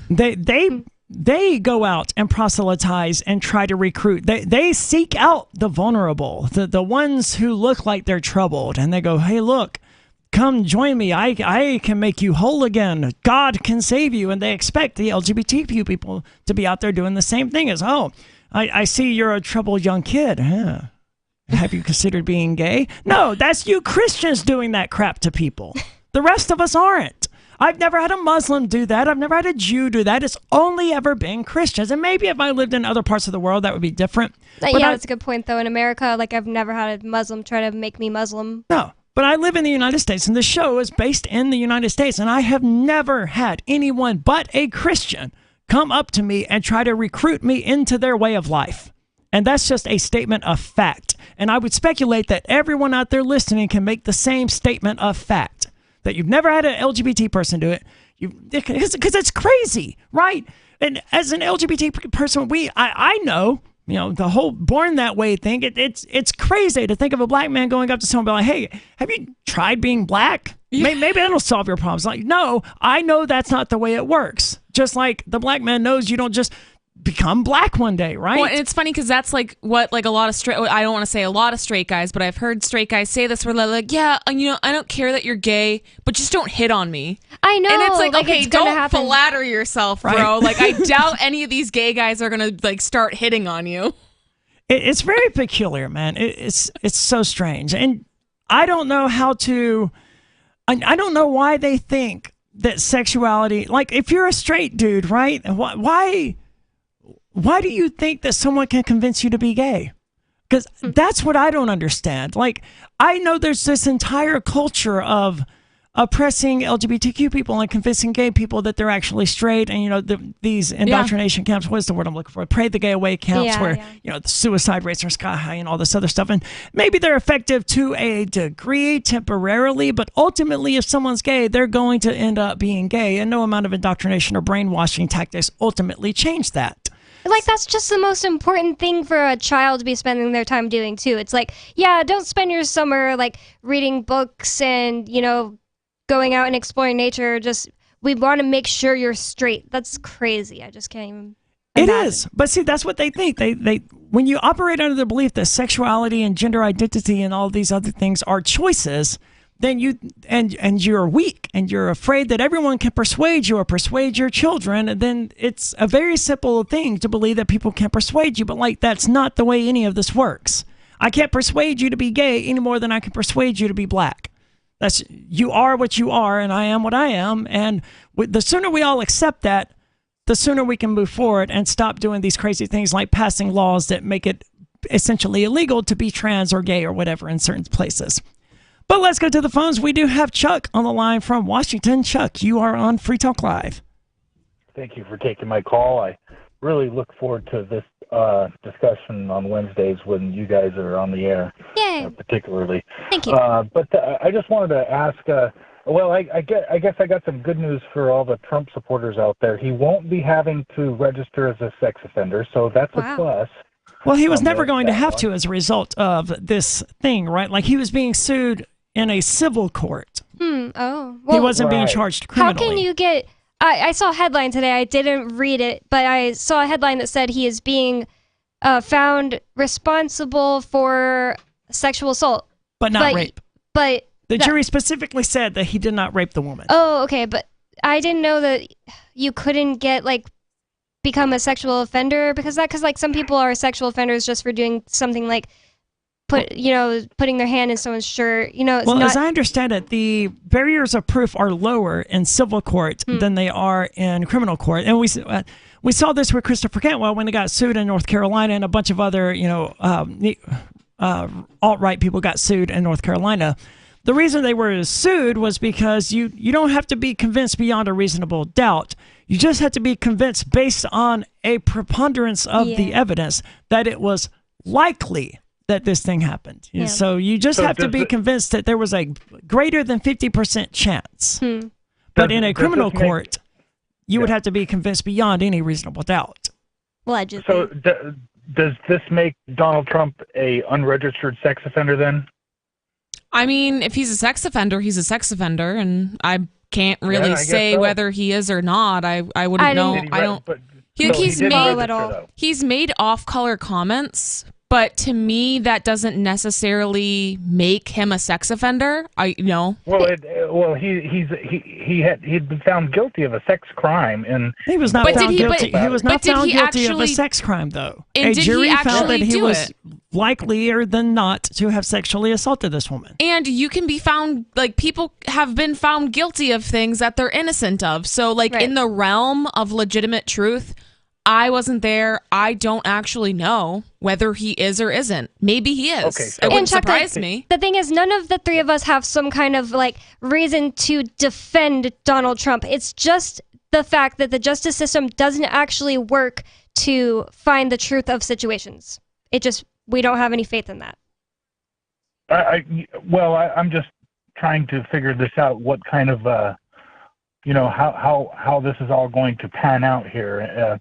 He's going to pay the lady $5 million, and that's going to be the end of it. There's no criminal charge here. There's no registering as a sex offender. If she had enough evidence to get him convicted, they would have done that. She sued him. I've never even heard of a civil sexual assault. It sounds weird, doesn't trial. it? Yeah, I would have always thought it'd have to be. It sounds motivated by money. Well, that's what I'm saying. Yeah. Like, if I was really sexually assaulted, I don't think this is the route I would go down. Like, I don't want money. Like, there's nothing you can do to give me back what you've taken from me if that really happened to me. You know what I mean? It's possible that was her only route. Like, there just wasn't enough X or Y to prove it, to get it criminal. But I'm just saying, I've never heard of a civil rape case. That's crazy. Well, as I understand it, she couldn't even remember what year this allegedly happened. So, I mean, she's not a very good witness about this event. And I've never been sexually assaulted, but as I understand it, it's a pretty traumatic experience that sort of gets locked into your memory. Like, I can remember exactly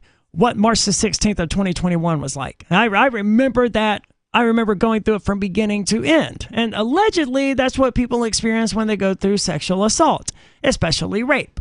So being unable to identify the year, to me, seems strange, but I don't know. I wasn't there. I think it's strange, but also, like, it could affect someone the opposite way. I really have no actual opinion, but you could also, like, react differently, where now it's like everything's more foggy.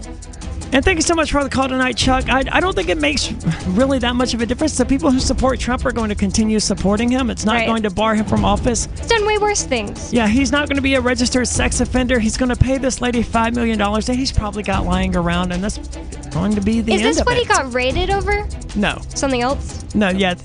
they're doing everything they can to target Trump, as far as I can tell. 603-283-6160. There's more coming up. It's Free Talk Live.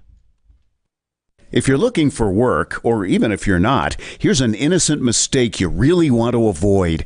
Never return calls before listening to your voicemail. Your wireless phone sends calls you didn't answer into voicemail, and it shows you phone numbers for calls you missed.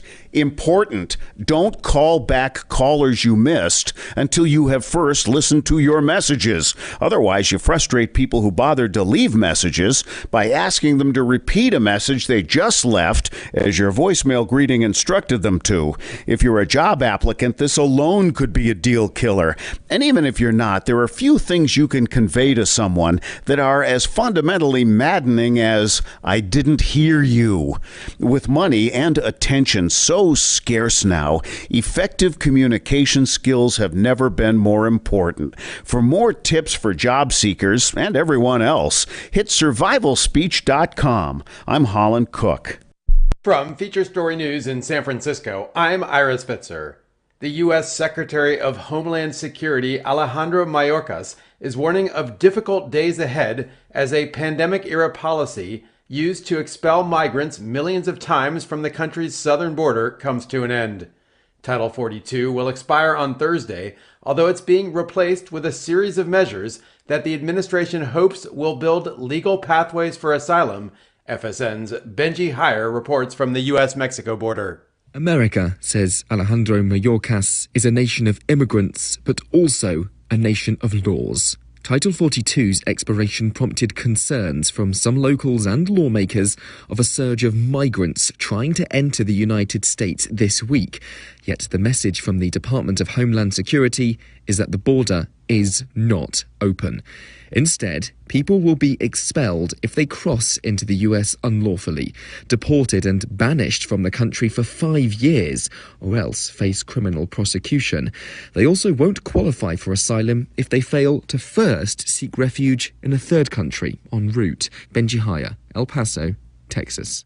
Embattled Republican Congressman George Santos has pleaded not guilty to 13 federal charges, including wire fraud, money laundering, and theft of public funds. FSN's Jody Jacobs has more from New York. The embattled congressman has also been released on $500,000 bail. He will be confined to New York and Washington, D.C., and can only travel with prior approval. There's been a flurry of reaction to the congressman's indictment. The head of New York's Republican Party, Ed Cox, says, quote, "The story of George Santos is over." House Speaker Kevin McCarthy, however, has not called for him to resign just yet, saying the law should take its course and, quote, "Let's find out what the outcome is." There are 13 charges against Santos. He transferred money allegedly from political donors into his personal bank accounts during his campaign, and he committed unemployment insurance fraud when he allegedly applied for benefits in June 2020 despite being employed. Jody Jacobs, New York. And it was a mixed close on Wall Street, despite inflation dropping to the lowest annualized rate in 2 years. FSN's William Denzelo reports.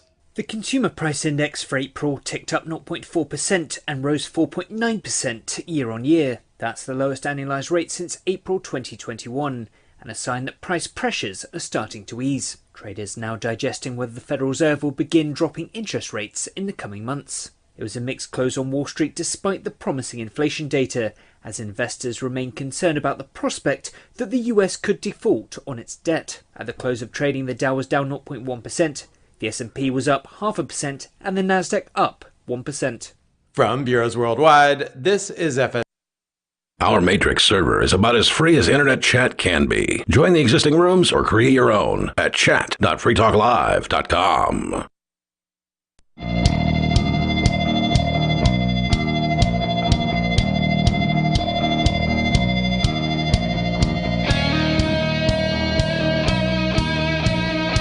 It is Free Talk Live, and you can take control of the airwaves.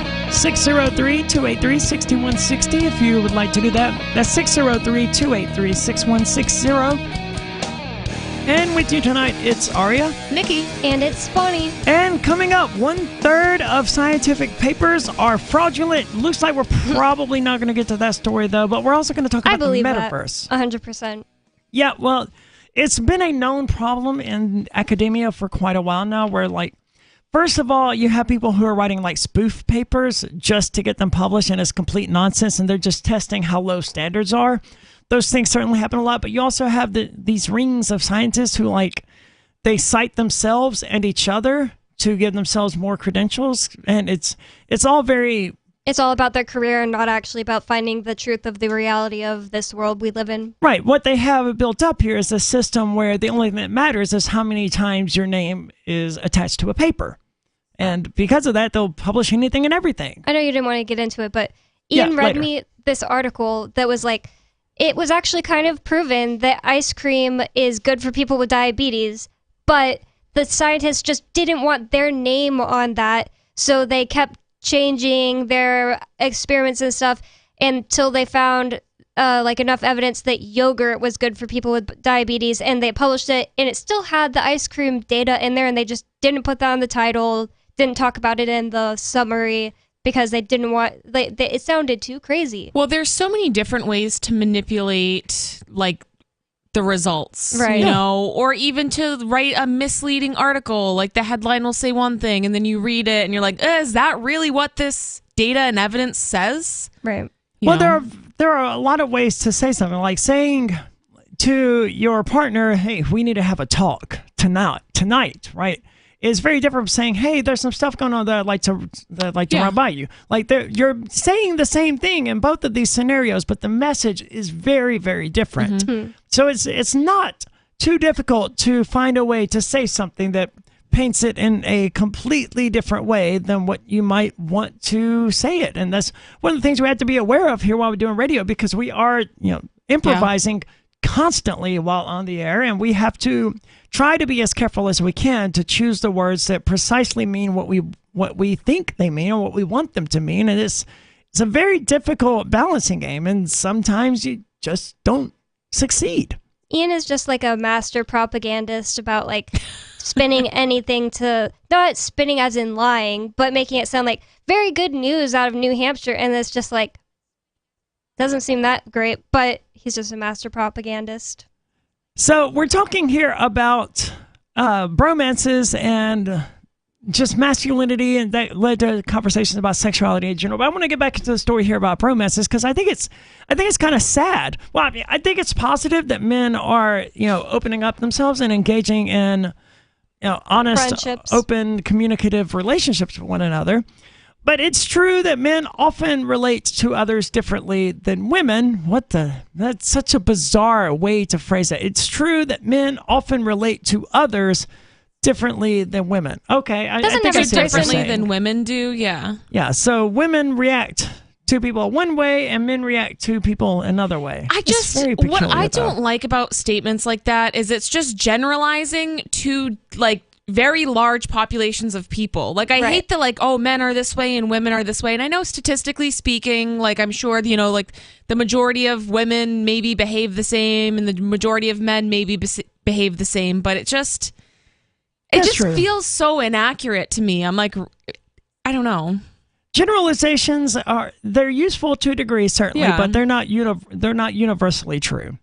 So if they say, for example, men might talk less about their emotions than women do, and they do hedge their bets a lot here by saying men often relate differently to others, and they might talk less about their emotions. So good on them for that. But we are talking in generalities here and general statements that are not universally true.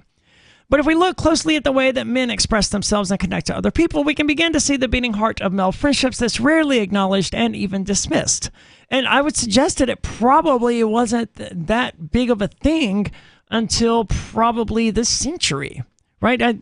They mentioned earlier in the article, and I glossed over it, but a lot of men say that they don't have any male friends at all. And that to me is just sad. And it reminds me of like the 50s, 60s, and 70s man type of thing, where a man has to wear a suit and, just go to job and then come home and have dinner and then go to bed or whatever and not show any emotions and not have any friends. In the garage alone, silently. Just Hank Hill. There's a whole episode.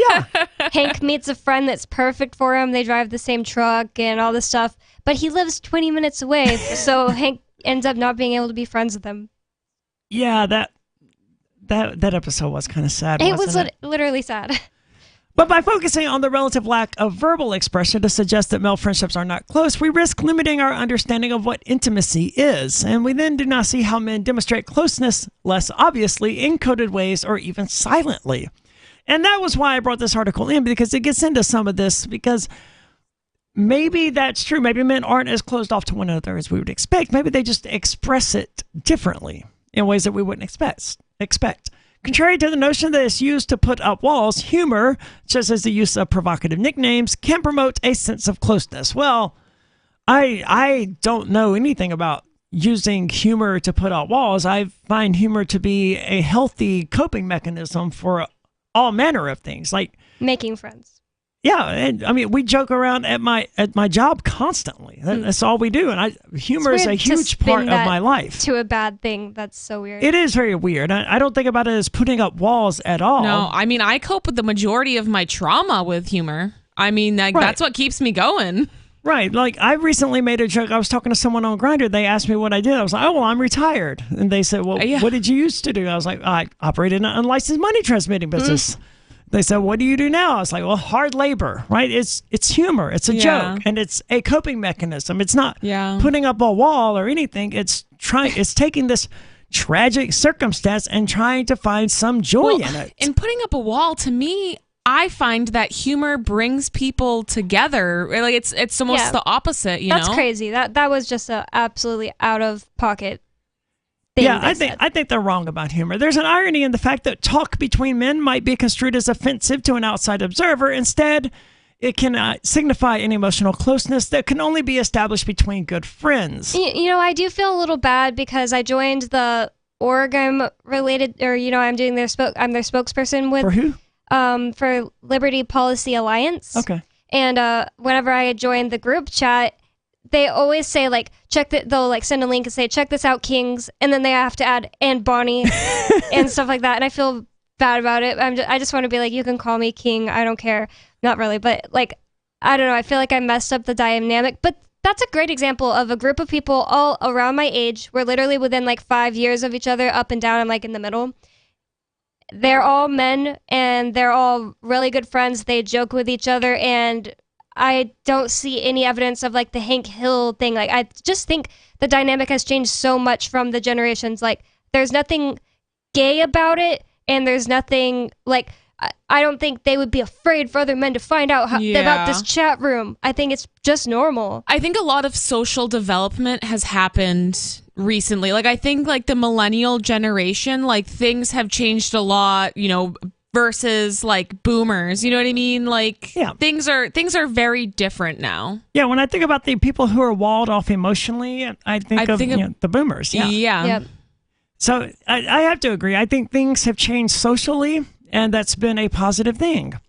Amid unspoken rules that men should be macho and not express weakness, it's no wonder they sometimes struggle to open up emotionally, but readings of male friendships as shallow assume that men are unable to negotiate the rules of masculinity. The truth is that regimes of masculinity are largely imposed on men, and they do their best to play the game or to subvert masculinity if they can. And I'm starting to think that this article goes off into bizarre realms here, because I didn't get this far into it. I was like, ooh, that's fascinating. Who's putting these parameters of masculinity on them? Because I don't think it's women. I think they just mean society at large. I think men put it on themselves. Like, the way that men are expected to be is entirely decided by other men, not like women, I think you're probably right. And we see the same thing with women, right? Like, I've never had, women always worried about like their shoe color being judged or their eye color or their hair color being judged or whatever. But like, that's one woman judging another woman, right? Men never care. No. And I suspect that women are never judging men based on their masculinity. Men are judging each other over that. That's their version of hair color and shoe color that they're getting worked up about. But I'm going to post this article to our Mastodon. You can find that at social.freetalklive.com, because I feel like it's kind of run its course here, and it's starting to get into some bizarre territory that I don't really want to get into anymore. We gave it like an hour and a half anyway, so it's fine. Bromance on the rise, and that's, as far as we can tell, that's a good thing for society. Because I forgot that was the headline, because it seemed to be like saying the opposite. Most of what you were reading seemed like they were trying to say like, oh, it's really bad, you can't be friends as a man. But that's how it was. Oh. But they're arguing that that's changing, and that's a good thing. Then in that case, I'd agree. But for some reason, I didn't get that vibe from the article. It was a peculiar article at times. And plus, we got sidetracked a lot into talking about other things. So anyway, this study about scientific papers that we started to talk about at this particular segment of the show. Around a third of studies published in neuroscience journals and about 24% in medical journals are made up or plagiarized, according to a new study. Or a new paper, rather. The research, referred to as a preprint, meaning that it has not yet been peer-reviewed, looked at 5,000 published papers, at first reported by Science. I guess Science is some magazine, I don't know, or some journal, I don't know. And they don't say, they do link to it here, but whatever. Using a simple automated detection system, the researchers looked for two telltale signs. Whether an author was registered with a personal rather than institutional email address, and if that author listed their affiliation as a hospital. And what is that supposed to mean? Those were flagged as potentially fake and were then checked by humans. What's wrong with them putting a hospital? I don't know. Apparently, maybe it's just they're more likely to be like based on the amount of people that are scammers or posting fake articles.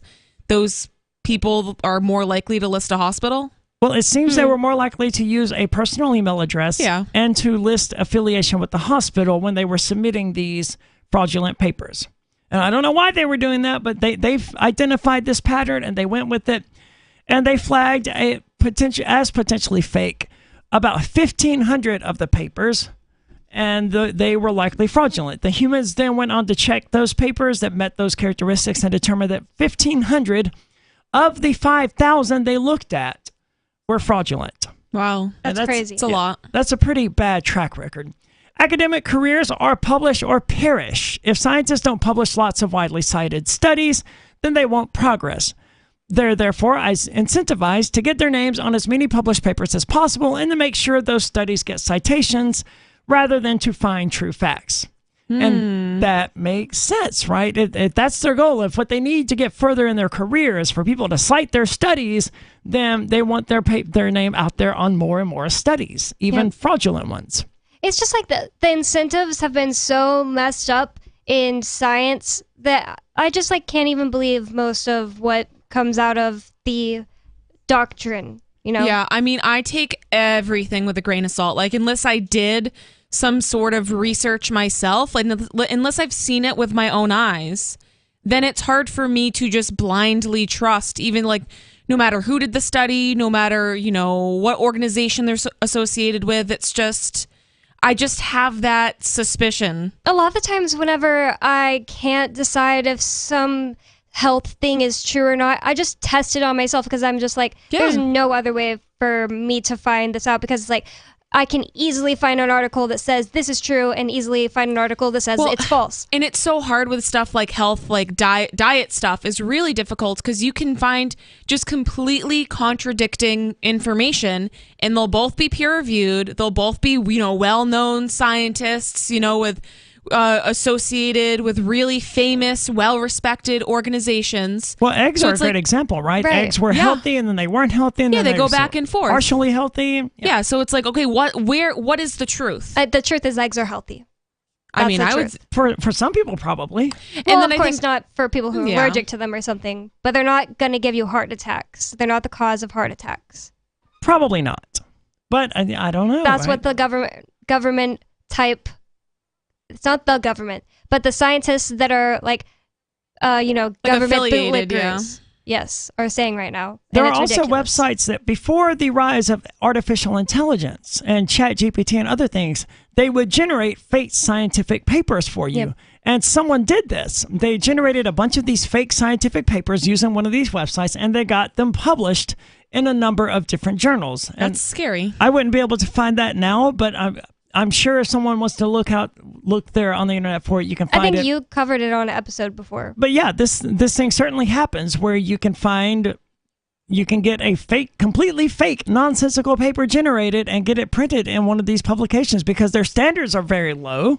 And even if their standards were higher, you can just do crap like this.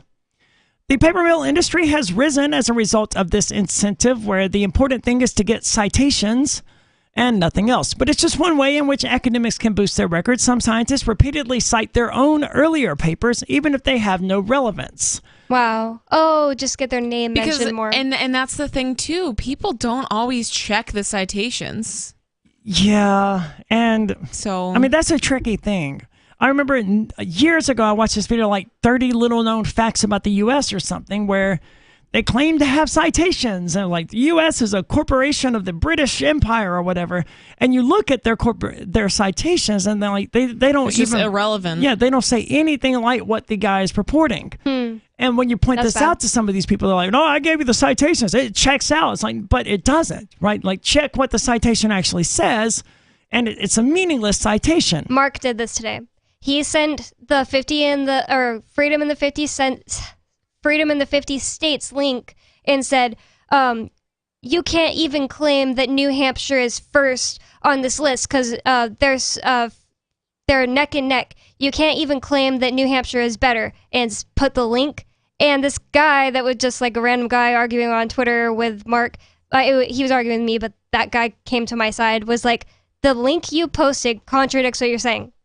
Like, but New Hampshire is number one. No, he was just trying to fudge his language in a way to manipulate the conversation, like he does. So some scientists are repeatedly citing their own earlier papers. Like if they write a paper on, the effects of eating eggs, they might cite their earlier paper earlier in their career about cholesterol or whatever, even if the paper has no relevance to their new study about eggs. And it's understandable why. If citations is what matters, well, that's one more citation they just got, right? Well, it's just like in high school, right? You're writing your your research paper, and it's like you need your 10 citations. Yep.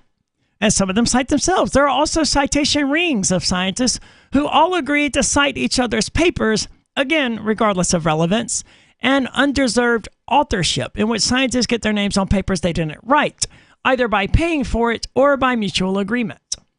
All of these practices artificially boost the scientist citation statistics, and those are observed phenomena in the scientific world, right? Like we know for a fact that researchers and scientists do this, where they pay to have their name on a study, or they mutually agree that they're going to cite each other's studies, or they're going to put each other's names on their studies. It's messed up. So bad. And when somebody is just like, hey, I discovered this thing and it's actually contradictory to what we thought, let me tell you about it. They'll go against this person because it's against the doctrine, it's haram, and they don't care what is true. They just don't want this coming out that they got debunked. Well, we saw exactly this with the COVID-19 vaccines, right? Where we have an endless stream of doctors and researchers assuring us that the vaccines were totally safe. And then another set of doctors and researchers like, hey, guys, no, it's not really that simple. And they're probably safe, but they might not be. And then yet another set is like, no, these things are absolutely not safe. And ultimately, people are just going to find the one that says what they want to believe, and that's going to be the one that they cite. That's the one that they're going to assume is correct because it's saying what they want to believe. Yep. And so how do we determine the truth when we have scientist A saying one thing and scientist B saying exactly the opposite? They can't both be right. One of them has to be wrong. So what do? I don't know. I think the only thing that can come to mind to fix this at least a little bit is fixing the incentives by not letting government be allowed to be involved in it at all. Why are the people that are supposed to only exist to protect us from war and things like that, why are they involved in the process of science? Why do they get to give money to certain researches and things like that? Well, and like financial studies. Incentives too. Right. I mean, once there's financial incentives for scientists to believe one way or another, it's hard to not have things be skewed. You would not get funding today if you wanted to do if you had a proposal to do a scientific paper on how, like, being gay is a choice, right? You would never get funding for that study, even if you believed you were right. And even if you were like, hey, look, I can present arguments that this is the reason we need to explore this, no one would pay you to undertake that study. Yep. So the ones that get funding are the ones that push the narrative that they want to have pushed in the first place. And it's also governments being involved in colleges, because colleges are usually where these things happen, or a lot of the times where they happen, and colleges are an arm of the state. Everyone in science knows about these problems, but surprisingly few people do anything about it. The Oxford psychologist Dorothy Bishop says this matches her own experience. If one points out academic malpractice to publishers or institutions, there is often no reply. That even after 5 years of reporting fakes to these journals, another biologist, Elizabeth Bick, has never seen any. Well, she has most of them have not been dealt with, she says. So you point out to these papers, hey, this is fraudulent, or this is citing things that are completely irrelevant. They don't do anything about it. That's crazy.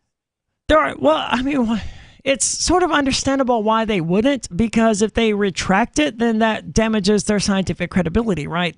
I mean, in reality, it strengthens it. Hopefully articles like this damage their credibility. Hopefully. But I would argue that it would strengthen it, right? If a scientist says something and then they later retract it, that to me makes them more likely to be correct about the things they have not retracted. Right.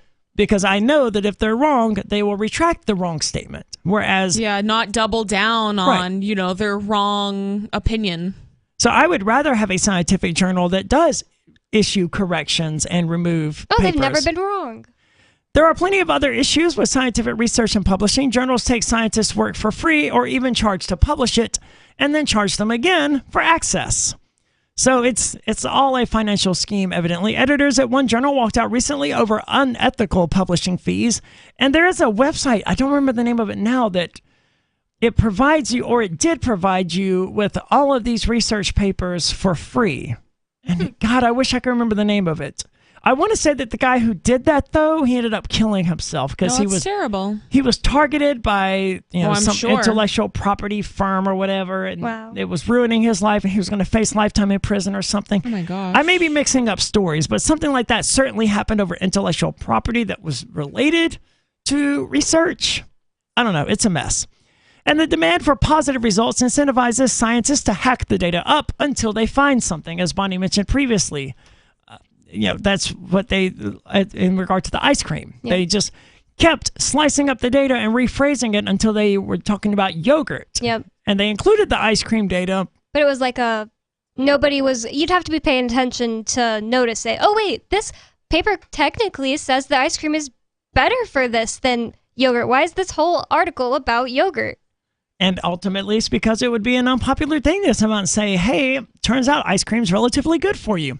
But outright fraud, you would think, should be easy to fix if detected, and yet the scientific community often ignores it, which undermines the entirety of science. If a large percentage of studies are fake, how can we trust the progress science makes? And I think that's a valid question, and I would ask the people who wrote this article to apply that to some of the stuff we've heard in the last few years about things like the COVID vaccines and absolutely other stuff that we can't be sure about. Yeah, I mean, I use a lot of anecdotal evidence for that reason, because unless I can see it with my own eyes, it's hard for me to believe it. Greater transparency would be a start, but ultimately the incentive structure of science has to change. And I'm going to post a link to this as well over on our social media server. That's social.freetalklive.com. Coming up, the U.S. is transferring stolen Russian money to Ukraine. 603-283-6160. It is Free Talk Live. Free Talk Live. The result from the drug use, you cannot compare to caffeine or cigarettes. That's an immature... Right. The result of the war on drugs, I can't compare. The illegal use of drugs. Why don't we execute sellers? Why don't we execute cigarette smokers? Then we will no longer have to worry about people using drugs. Well, all right, there are more than 100,000 people convicted of drugs every year. You want to execute all them too? Okay, wow. Yeah, look how much money we'd save. $30,000 a year times 100,000. Okay. If we took the Singapore or the Middle East model, then we'd have we wouldn't a state this like problem. Singapore We or have the a Middle East. president, maybe he can do that. Because Singapore and the Middle East have no drugs whatsoever in their countries, right? Free Talk Live, 7 nights a week from 7 to 10 Eastern, live on the Liberty Radio Network at LRN.FM. There are basically two types of advertising: direct response and branding. Radio's great for direct response with its low cost to listener ratio, but audio can't be beat for branding, which is a longer term endeavor. You want to be the first thing that someone thinks of when they think about your product or service. If you have a local business that you want kept top of mind in your community, call the station. If you need national reach, Free Talk Live's got around 200 radio stations, millions of monthly listening sessions, can suit all budgets, and if we don't think we're right for you, we'll tell you. Email me, mark@freetalklive.com.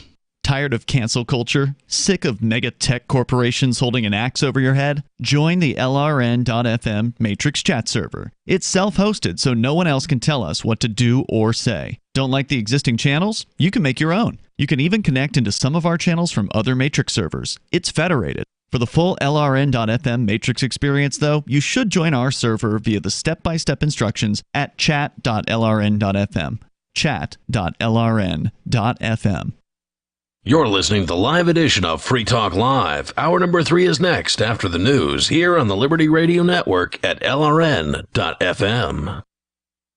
From Feature Story News in San Francisco, I'm Ira Spitzer. The U.S. Secretary of Homeland Security Alejandro Mayorkas is warning of difficult days ahead as a pandemic-era policy used to expel migrants millions of times from the country's southern border comes to an end. Title 42 will expire on Thursday, although it's being replaced with a series of measures that the administration hopes will build legal pathways for asylum. FSN's Benji Heyer reports from the U.S.-Mexico border. America, says Alejandro Mayorkas, is a nation of immigrants, but also a nation of laws. Title 42's expiration prompted concerns from some locals and lawmakers of a surge of migrants trying to enter the United States this week. Yet the message from the Department of Homeland Security is that the border is not open. Instead, people will be expelled if they cross into the US unlawfully, deported and banished from the country for 5 years, or else face criminal prosecution. They also won't qualify for asylum if they fail to first seek refuge in a third country en route. Benji Heyer, El Paso, Texas. Embattled Republican Congressman George Santos has pleaded not guilty to 13 federal charges, including wire fraud, money laundering, and theft of public funds. FSN's Jody Jacobs has more from New York. The embattled congressman has also been released on $500,000 bail. He will be confined to New York and Washington, D.C., and can only travel with prior approval. There's been a flurry of reaction to the congressman's indictment. The head of New York's Republican Party, Ed Cox, says, quote, "The story of George Santos is over." House Speaker Kevin McCarthy, however, has not called for him to resign just yet, saying the law should take its course and, quote, "Let's find out what the outcome is." There are 13 charges against Santos. He transferred money allegedly from political donors into his personal bank accounts during his campaign, and he committed unemployment insurance fraud when he allegedly applied for benefits in June 2020 despite being employed. Jody Jacobs, New York. And it was a mixed close on Wall Street, despite inflation dropping to the lowest annualized rate in 2 years. FSN's William Denzelo reports. The Consumer Price Index for April ticked up 0.4% and rose 4.9% year on year. That's the lowest annualised rate since April 2021, and a sign that price pressures are starting to ease. Traders now digesting whether the Federal Reserve will begin dropping interest rates in the coming months. It was a mixed close on Wall Street despite the promising inflation data, as investors remain concerned about the prospect that the US could default on its debt. At the close of trading, the Dow was down 0.1%. The S&P was up 0.5% and the Nasdaq up 1%. From Bureaus Worldwide, this is FSN. With FSN Spotlight, I'm Simon Marks, looking in more detail today at Tuesday's arrest of former Pakistani Prime Minister Imran Khan. It sparked mass protests across the country. He's charged with corruption, but his supporters insist the allegations are politically motivated, just 1 year after he was ousted from power and months after he was disqualified from holding public office again. Imran Khan has been calling for elections ever since, and there are fears about the instability his arrest could now cause. I think the whole nation is in shock that this has actually happened, that he has been arrested, with only 5 days to go till May the 14th, which was when the elections were due. Dr. Sundas Ali Omer of Oxford University is in the Pakistani city of Lahore. There has been a constant effort for, to stop the elections from happening. Imran Khan dissolved the assemblies in January, and since then has been protesting for early elections in the Punjab province and in the KP province. It's been so turbulent. The judiciary has been probably the only institution that's been pushing for this, that elections must be held within 90 days after the assemblies have been dissolved. And Imran Khan has been quite vocal about this and has been blaming the establishment and the current government. Western governments, including the US, are calling for the rule of law to be observed in Pakistan, but the days ahead could test the country's institutions. With FSN Spotlight, I'm Simon Marks. The main news again. The U.S. Secretary of Homeland Security warns of difficult days ahead as a pandemic-era policy used to expel migrants from the country's southern border comes to an end. Embattled Republican Congressman George Santos pleads not guilty to 13 federal charges. And Wall Street sees a mixed day of trading despite inflation dropping to the lowest rate in 2 years. That is the latest feature story news. Ira Spitzer reporting. According to attendees of a karaoke night at Charlie's Bar and Grill, a man 30 seconds into singing Michael Jackson's Man in the Mirror better get his act together and get it together fast. He up from the get-go, coming in late on that first line, singing totally off-key. He needs to shape up and get his head in the game pronto.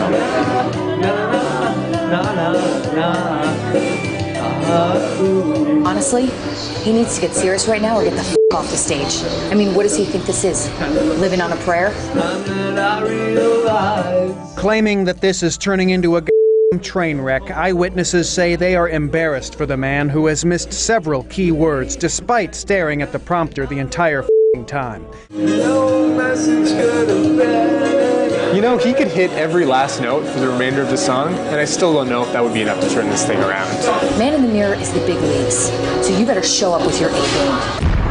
This is the Onion News Network. You can stick it to the man and big tech. Join our FTL social mastodon at social.freetalklive.com.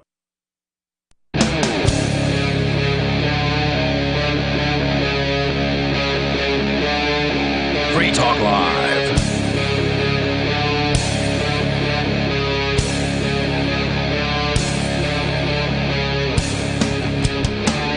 It is Free Talk Live, where you are invited to take control of the airwaves and talk about whatever is important to you.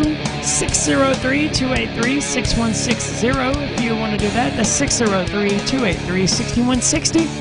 And with you in the studio tonight, it's Aria, Nikki, and it's Bonnie. And amazingly, I've said the number tonight repeatedly, and it's not been in the active part of my brain at any point, and yet still, I have not given out my phone number on the air like I've literally done in the past. Did you get any interesting calls after that? Surprisingly, not a single one. Wow. And I'm assuming it was because I didn't specify that it was my number. But I sure enough didn't. It also didn't help that there was an issue with my mobile carrier for like the next 3 days afterward, and my phone didn't work at all. So maybe I did, and I just never got it. I don't know. But anyway, I want to tell you about an upcoming festival, Liberty in Our Lifetimes. The conference is the best place to learn about free cities, which are self-governing territories that uphold individual rights and freedoms. We basically talked about one of these for the first hour and a half last night on the show, Prospera and Coral Beach and some others.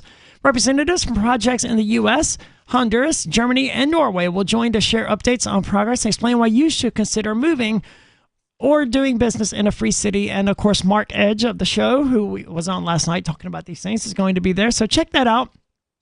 And use code FTL to get a 10% discount on tickets. That's libertyourlifetime.org. libertyandourlifetime.org. Use code FTL for 10% off on tickets. It is October the 14th through the 15th, so there's plenty of time to plan this. We're like 6 months away at this point. October the 14th through the 15th for this important event happening again in Prague. And real quick, I just want to point out that in a little over 24 hours, the new Zelda game is going to be releasing, and I'm super excited about that. I'm not as excited as I was, right? For what, like Switch? For the Switch, yeah. Oh. And this is because this is something I've been wanting to talk about repeatedly. For one, it's mind-boggling how bad of a company Nintendo is, right? Really? Yeah, because one of the top movies right now is the Super Mario Brothers movie. Have either of you seen it? No, I I haven't. have not seen it because I'm not interested in it. Yeah, Right. people are raving about it. Yeah, it's I would apparently totally really watch good. it. I just don't want to go to the Yeah, movies even for it. adults. It's not even like just a kids thing. I want to see the Barbie one too. But these Oh, I idiots, heard that was good. These idiots have been working on this new Zelda game for like 5 years now, and they knew about when it was going to release. And instead of making a Zelda movie that bridged the stories between this upcoming game and its literal predecessor, they made a completely unrelated Mario movie when all they had to do was make a Zelda movie. And Is there no Zelda movie? Because that might be fun. there isn't. And the amount of hype in the gaming sphere surrounding this upcoming release is unreal. The kind of people who are waiting on this game would have seen this movie 10 times, a dozen times, or more, combing over every minute of this, every little scene for every little detail, trying to piece things together. And it was such an obvious decision that they would have made that would have been phenomenally more successful than this dumb Super Mario Brothers movie. Is it not doing well? I honestly don't know. I haven't. No, I think it's doing well. It's doing great, but it would be doing so much better if it was a Zelda movie.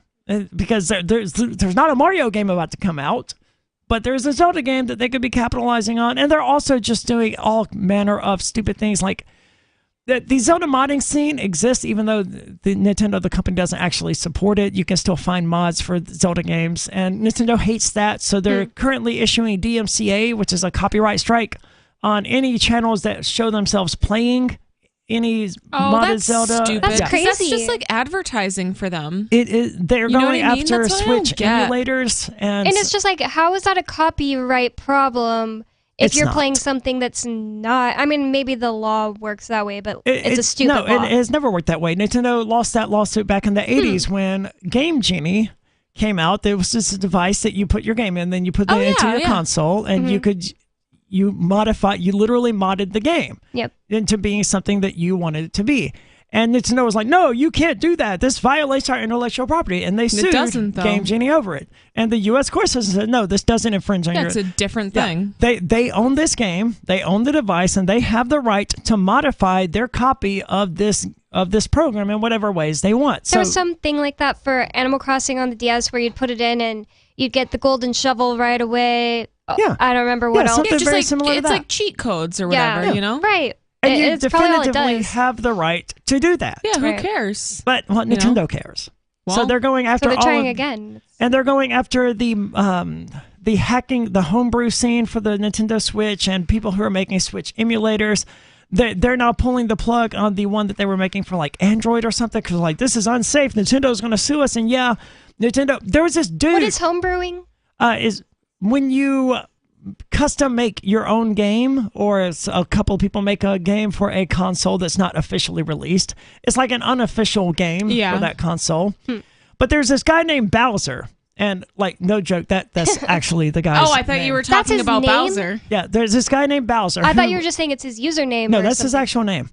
And I think it's his last name. Wow, But that's he was crazy. active in one of the modding scenes And for he's the evil? Nintendo Switch. No, he's great. He was a great guy, but Nintendo said he was evil. I was joking because his name is Right. Bowser. So he was active in the Nintendo Switch modding scene, and he got sued by Nintendo, or they went after him to some degree. And he's now facing, I think he faced 12 years in prison Wow, Oh my God. as a result of this.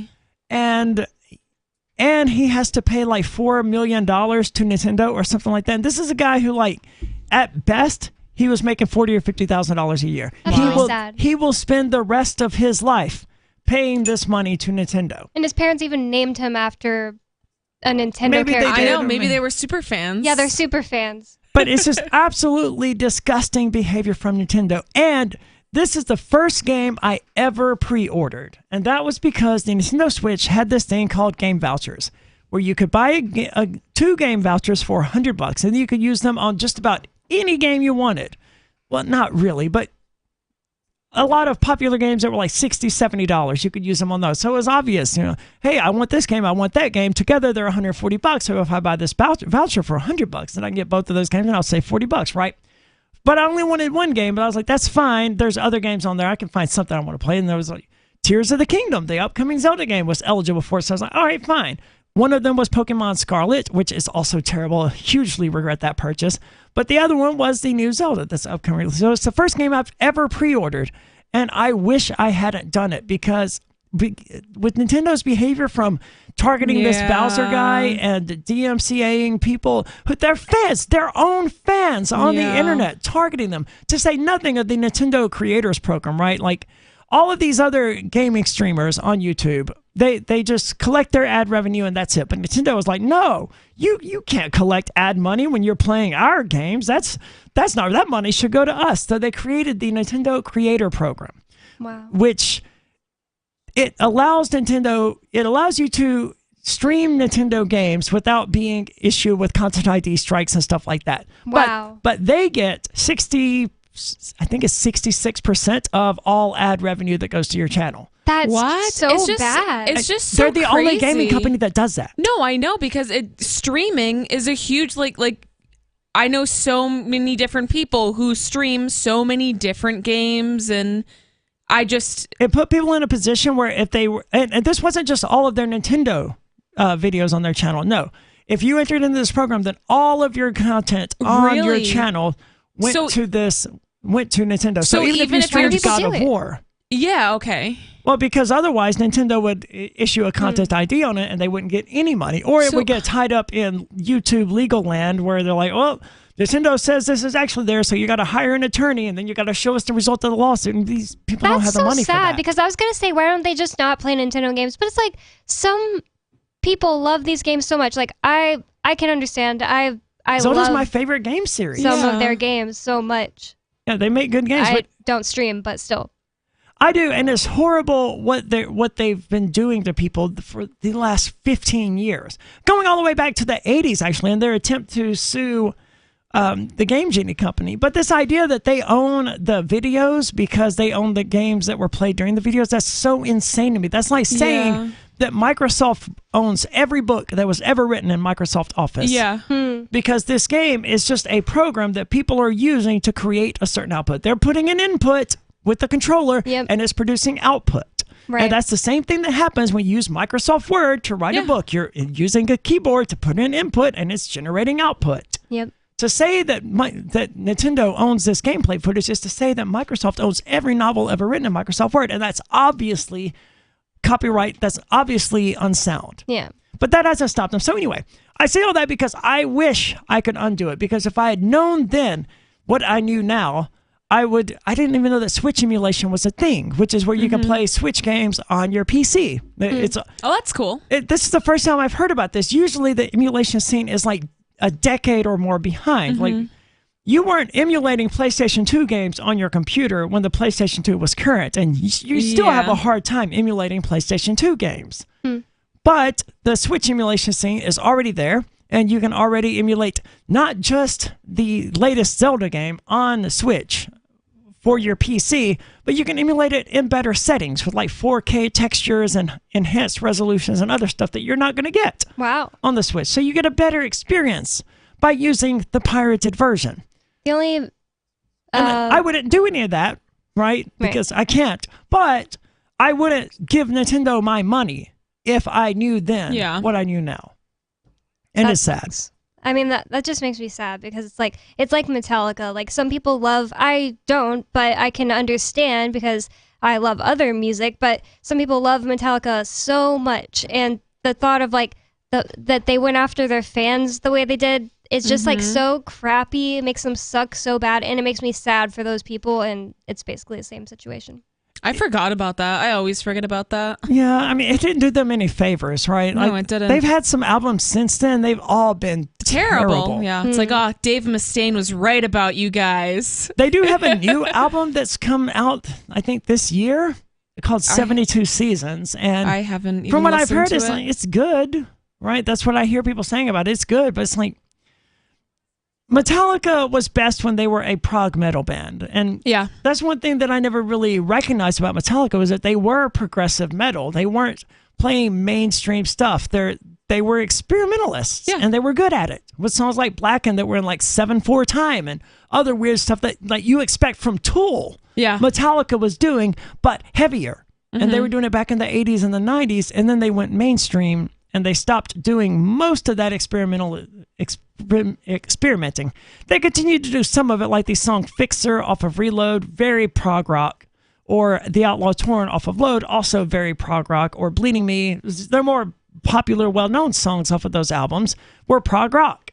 But then they're like, we don't know what we're doing anymore. We're lost. So they do crap like Saint Anger and Lulu. And I thought Saint Anger was the worst album Metallica was ever going to do, right? If you've never heard Saint Anger, it's special and not in a good way. It sounds like it was recorded in a mini storage using a Casio tape recorder with one of those like little mini And they cassette were tapes in it. already like rich and famous at that point, right? They were richer and famouser then than they are now. So yeah, so I don't really understand. Like, you guys, they wanted to break all the conventions. They made a document. They were lost. They were alcoholics, and they were not in good places. And they made a documentary about it called Some Kind of Monster. The documentary is actually pretty good, but they didn't know what to do. So they didn't have a bassist. They had just lost their bassist, and they're like, we're lost. And They made a song without any bass. well, they made an album. Way before that, they got Bob Rock, who was the producer when they went famous. To learn with to the play Black bass album. real He quick. already knew how to play bass. Just kidding. But they got him to come on. But they did release an entire album without any bass whatsoever. And that was the Injustice for All album, right after their first bassist, Cliff Burton, died. Is that common? Like, I don't No, listen to metal. That sounds crazy No. to me. It's a terrible idea. It is crazy. But they did that because their friend, their bass player for years, had died. And that was their weird way of honoring him, even though He would probably hate it. what they did, Wouldn't they he were so hate messed up about it, man. a song without bass if he was a bassist? Probably. That's a good point, yeah. But I mean, the songs did have bass. They just left them off of the actual CD or the cassette or the vinyl, whatever it was that albums were made of back then. And they brought on this new guy named Jason Newsted, who they just treated like crap for the next 20 years, to the extent that he finally quit the band. Like, he quit Metallica. He quit the most successful rock band in history because of how bad they treated him. How bad could they have treated this guy to make him like, you know what? It's not worth it. It's not worth being a Metallica anymore. Well, I brought up Metallica just to say that people need to learn what property rights actually are because people don't understand what theft actually is. Yeah. That's a really good point. You're referring to the Napster thing, which was a file sharing platform back in like the late 90s and early 2000s where people would upload songs that they had ripped off of CDs or whatever, and other people could download them. And Metallica got very upset about this because it meant that Lars couldn't have the gold-plated bar for his swimming pool, and he would have to only get the silver-plated one. And that South Park ripped on this, and that's pretty much what it was. It's like, wait, no, I only have $70 million in my bank account. It should be $85 million. So let's sue the fans. They also sued a Canadian band for using a certain chord progression, like E flat to D major or something. I don't remember what the chord progression was. So but it's crazy. Yeah. Well, there was another band, Led Zeppelin. I think it was the Stairway to Heaven, chords. Yep. And it was like, okay, maybe they did rip this from this other band. I remember that was a very recent development too, when the guy came before it in like 2010 after they were or something. dead. Like it was their family doing it. But and I forget what the other band was called. But that's to my point, the other band is irrelevant, and Led Zeppelin is one of the greatest rock bands of all time. I mean, they Yeah, how did this guy not hear Led Zeppelin? Like, oh my God, they ripped off my song, right? I mean, and maybe you'd be flattered. Like, oh my gosh, Jimmy Page likes my guitar riff. that's awesome. People should be allowed to make a song that's every single part identical to your song, but they change one word. And if the people want to hear that version, then it should be fine. I don't think they should have to change anything. No, I don't even say they should have to change it. I'm just saying, like, if somebody's like, listen, I love this song, but I would just change this word, and they record the whole thing. If the people like that more, you should be able to accept that. I want to cover the Marilyn Manson song, The Man That You Fear, but call it The Woman You Fear, because it's got the song in there, the boy that you loved is the man that you fear. I'm like, the boy that you loved is the woman you fear. And I think that would be so great. Yeah. But you run into exactly that problem. Then I'm sure you could record it and maybe even put it on like SoundCloud for people to listen to, but you couldn't make money off of it. And that's messed up. If people want to give you money, they should be able to. I don't understand like the ability to copyright an idea. Yeah, right. Because This is a sound idea. pattern here. Right. Well, and that's the thing. So like me and Aria can have the same exact idea. But how am I going to say that it's my idea, not yours, when you could have came to the same conclusion completely independent of me? Yep. It doesn't make any sense at all. It doesn't. And all we're dealing with here are like sound waves vibrating at certain frequencies. And people are like, no, Metallica Those owns are mine. that pattern of vibrations. That's completely insane. No one owns that. And I wasn't convinced that such a thing would really happen out there in the world until FUD played at Forkfest. It was not a good show, but we opened it with me playing Is There Anybody Out There by Pink Floyd. And because of that, it got DMCA'd, and Pink Floyd was like, no, that's our song. It's like, but it's literally me playing it. Like, you guys may have written it. Well, it's my song now. Right. But no, they got to claim it. Are people who really like that song going to go, I'm not going to listen to the Pink Floyd version. I'm going to look up this recording of a live performance and listen to that instead. Like, they're probably not losing money. It's just crazy. No, they want the pennies, though, right? That's what I don't get. The 5 pennies from the 4 people who would watch this, they had to have it, just like Metallica had to go after their fans. It's crazy. I really don't understand them even being able to do that with covering a song, though. Yeah. Like, to me, that absolutely doesn't make sense at all. I've gotten a lot of my videos taken down because I recorded a video in 2009 of me doing ballet to the Beatles, and that got taken down immediately, obviously, because the Beatles are like the worst with the copyright thing. Worse than Kiss? So that's right. I think I remember. Yeah, the Beatles are really, really bad. The Eagles are also really bad. Oh, I'm sure. But I kind of could understand that because I'm using the same exact Beatles song and just it's a recording of me, whatever, dancing. Yeah, but it's free publicity. Well, regardless, I understand that more than someone covering a song. Like, I just don't even understand. It's you playing the song. Yeah. How is that a copyright violation? Like, you're playing the song. It's not a recording of their original song. It's a cover. And I don't know why some get taken down and some don't. Because I've seen plenty of covers online where people are singing a song and it doesn't get taken down, but sometimes they do. Like yours. Like, I don't understand. Well, it didn't get taken down. But they started running ads on it, and that sucked because I pride myself on not having ads on my channel. If you want to support me on YouTube, there's Patreon and crap like that you what can do. do, What do they right? deserve from you because you Well, they covered wrote the their song, right? But they don't deserve money from you. But no one's paying Beethoven when I play For Elise, right? Yeah, exactly. And that's a way more popular, way more well-known song. I mean, if you want your song to become a pop culture icon into the centuries ahead, then you can't be a prick on the internet. Yeah, absolutely. I think that I'm gonna make that put that on a plaque.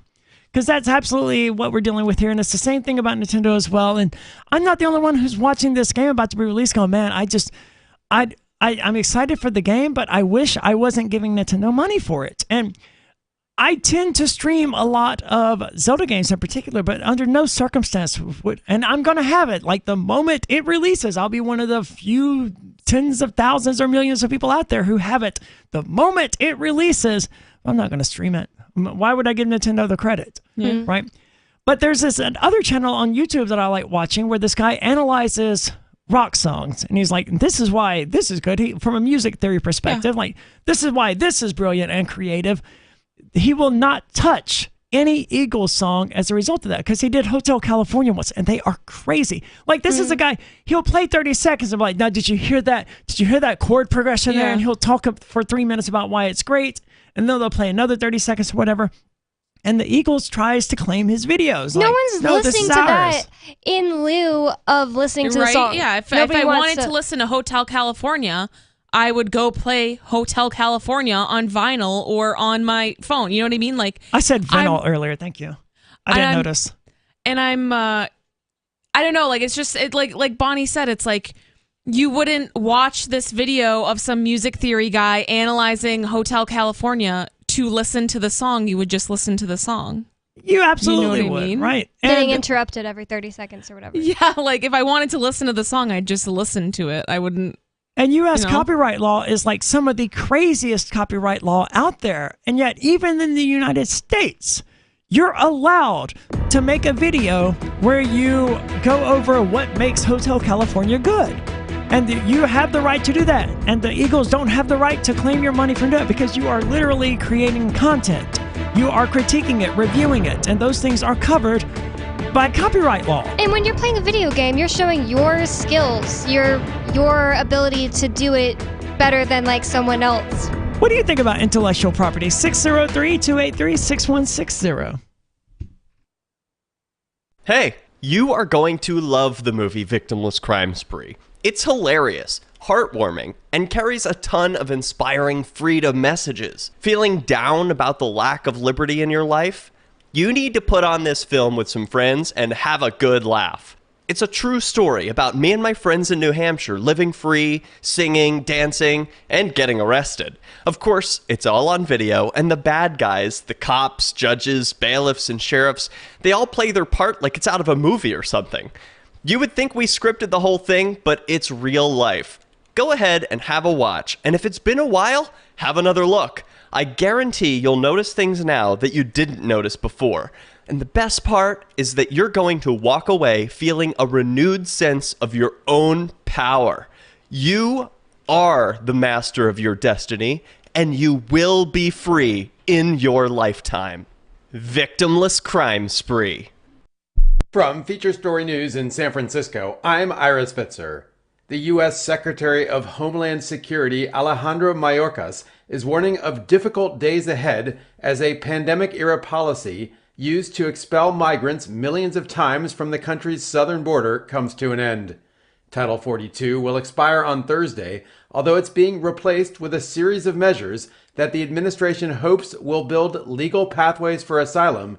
FSN's Benji Heyer reports from the U.S.-Mexico border. America, says Alejandro Mayorkas, is a nation of immigrants, but also a nation of laws. Title 42's expiration prompted concerns from some locals and lawmakers of a surge of migrants trying to enter the United States this week. Yet the message from the Department of Homeland Security is that the border is not open. Instead, people will be expelled if they cross into the US unlawfully, deported and banished from the country for 5 years, or else face criminal prosecution. They also won't qualify for asylum if they fail to first seek refuge in a third country en route. Benji Heyer, El Paso, Texas. Embattled Republican Congressman George Santos has pleaded not guilty to 13 federal charges, including wire fraud, money laundering, and theft of public funds. FSN's Jody Jacobs has more from New York. The embattled congressman has also been released on $500,000 bail. He will be confined to New York and Washington, D.C., and can only travel with prior approval.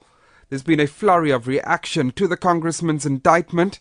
The head of New York's Republican Party, Ed Cox, says, quote, "The story of George Santos is over." House Speaker Kevin McCarthy, however, has not called for him to resign just yet, saying the law should take its course and, quote, "Let's find out what the outcome is." There are 13 charges against Santos. He transferred money allegedly from political donors into his personal bank accounts during his campaign, and he committed unemployment insurance fraud when he allegedly applied for benefits in June 2020 despite being employed. Jody Jacobs, New York. And it was a mixed close on Wall Street, despite inflation dropping to the lowest annualized rate in 2 years. FSN's William Denzelo reports. The consumer price index for April ticked up 0.4% and rose 4.9% year on year. That's the lowest annualised rate since April 2021, and a sign that price pressures are starting to ease. Traders now digesting whether the Federal Reserve will begin dropping interest rates in the coming months. It was a mixed close on Wall Street despite the promising inflation data, as investors remain concerned about the prospect that the US could default on its debt. At the close of trading, the Dow was down 0.1%. The S&P was up 0.5% and the Nasdaq up 1%. From Bureaus Worldwide, this is FS. Don't miss a moment of Free Talk Live. Get our archives daily via our podcast at feeds.freetalklive.com.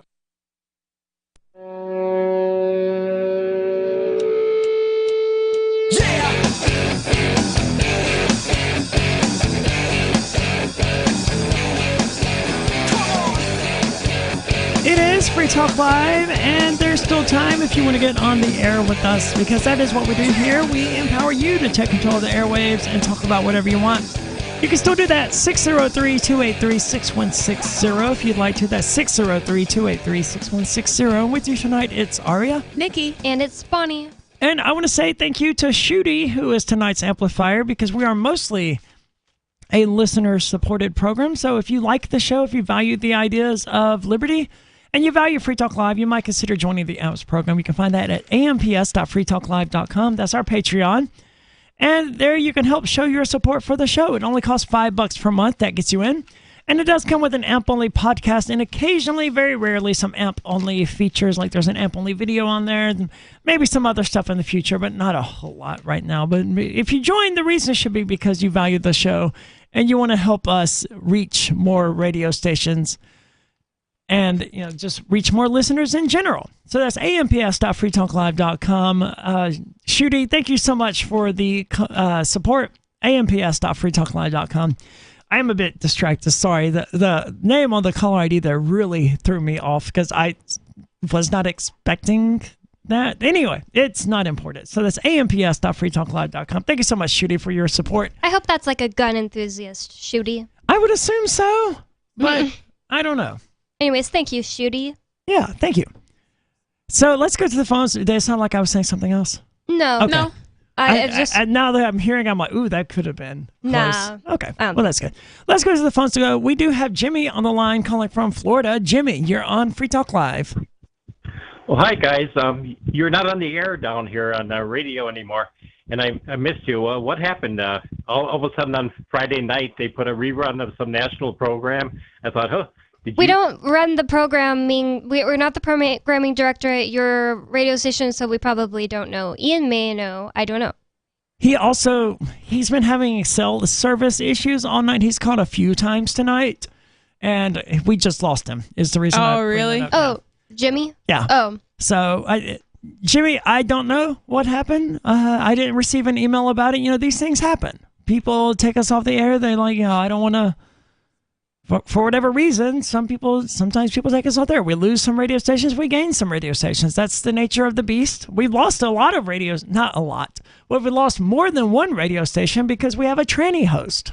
And we've lost our Christianity talk. Yep. And Bonnie and I in particular, upset some people on I didn't realize it was the Easter episode, I guess, but on the Easter episode where we were like, it's been the Satanist feminist takeover of Free Talk Live or whatever it was. Oh, naughty girls. Yeah, it was a bit much. And that was apparently Easter weekend. And I didn't realize this. So we lost I don't even know if we lost anyone over that. They just get emails of people complaining and they say that, like, I'm going to my programs director. Okay. Yeah, but whatever. Or we get an email from the program director saying, hey, I had a lot of people really upset about this. And we're like, well, tell them they're welcome to call in and voice their concerns. So we don't know what happened there. And I have no idea why we lost a station in Florida. And I don't really care. Radio as an idea or radio as an industry, as far as I can tell, it's dying. So they probably ran out of money to have a programming director sitting there. Because I've done this where you call radio stations and you try to get the show on more radio stations. Most programming directors are overseeing like multiple radio stations. So they're responsible for the programming of like 4 or 5, sometimes more radio stations. It makes sense because they always seem to be clueless. I don't call them, but Ian calls them, and I'm always like, how do they not know the answers to these questions he's asking? Yeah, But you would expect like each radio station would have its own programming director, and once upon a time that was the case. But, iHeartRadio came along, and I think it's something Cloud Media came along, and they sort of centralized the radio industry. Cumulus is what it was. Oh, yes. And they sort of centralized the radio industry under 2 primary major networks, Cumulus Media and iHeartRadio. And they ended up doing a lot of downsizing with their effective monopolies. And as a result of that, programming directors are generally overworked, and a lot of radio stations are going out of business, or they're becoming just completely different things, or they're getting paid to have people doing local shows. It's because if you go to your local radio station, you're like, hey, I want to give you $200 a week to let me do an hour-long show each week. They'll go, oh yeah, absolutely, we'll gladly do that, because generally, they would think of paying people to come in and do the show. But a lot of these, they just don't have the money to pay, because ads aren't what they were for anyone. So I don't know. The radio industry is not in a good place. That would be the simple answer on why we're no longer on that particular radio station. And well, he said we're just not on Fridays or something like that. I didn't get. Well, we all lost the him, and details. he did call back, but he got what he was going to say out there. And there's not really much that we can say because we don't know why they weren't playing our show. You're welcome to listen online. We're always there at video.freetalklive.com. That's the best way to listen to the show anyway. That's video.freetalklive.com. So, Bonnie, you have a story about the Russian money that the United States government seized and then transferred to Ukraine. Now, this is money that they stole from Russia, as I understand, because when this war started between Russia and Ukraine, they froze a lot of Russian assets, if I remember correctly. Yeah, this is actually weirder than I thought, because now I'm reading the subheading. It says the Biden administration has sought increased powers to send seized assets from Russian sanctions evaders to aid Kiev. So, and this is from Al Jazeera. Which is good, because the U.S. government isn't going to tell you about some of this sort of thing. But Al Right. Jazeera, they're like Russia Today. And They're from Qatar, I think. Yes. If the U.S. government is doing something evil, Al Jazeera or Russia Today will tell you, not the U.S. media. Yep.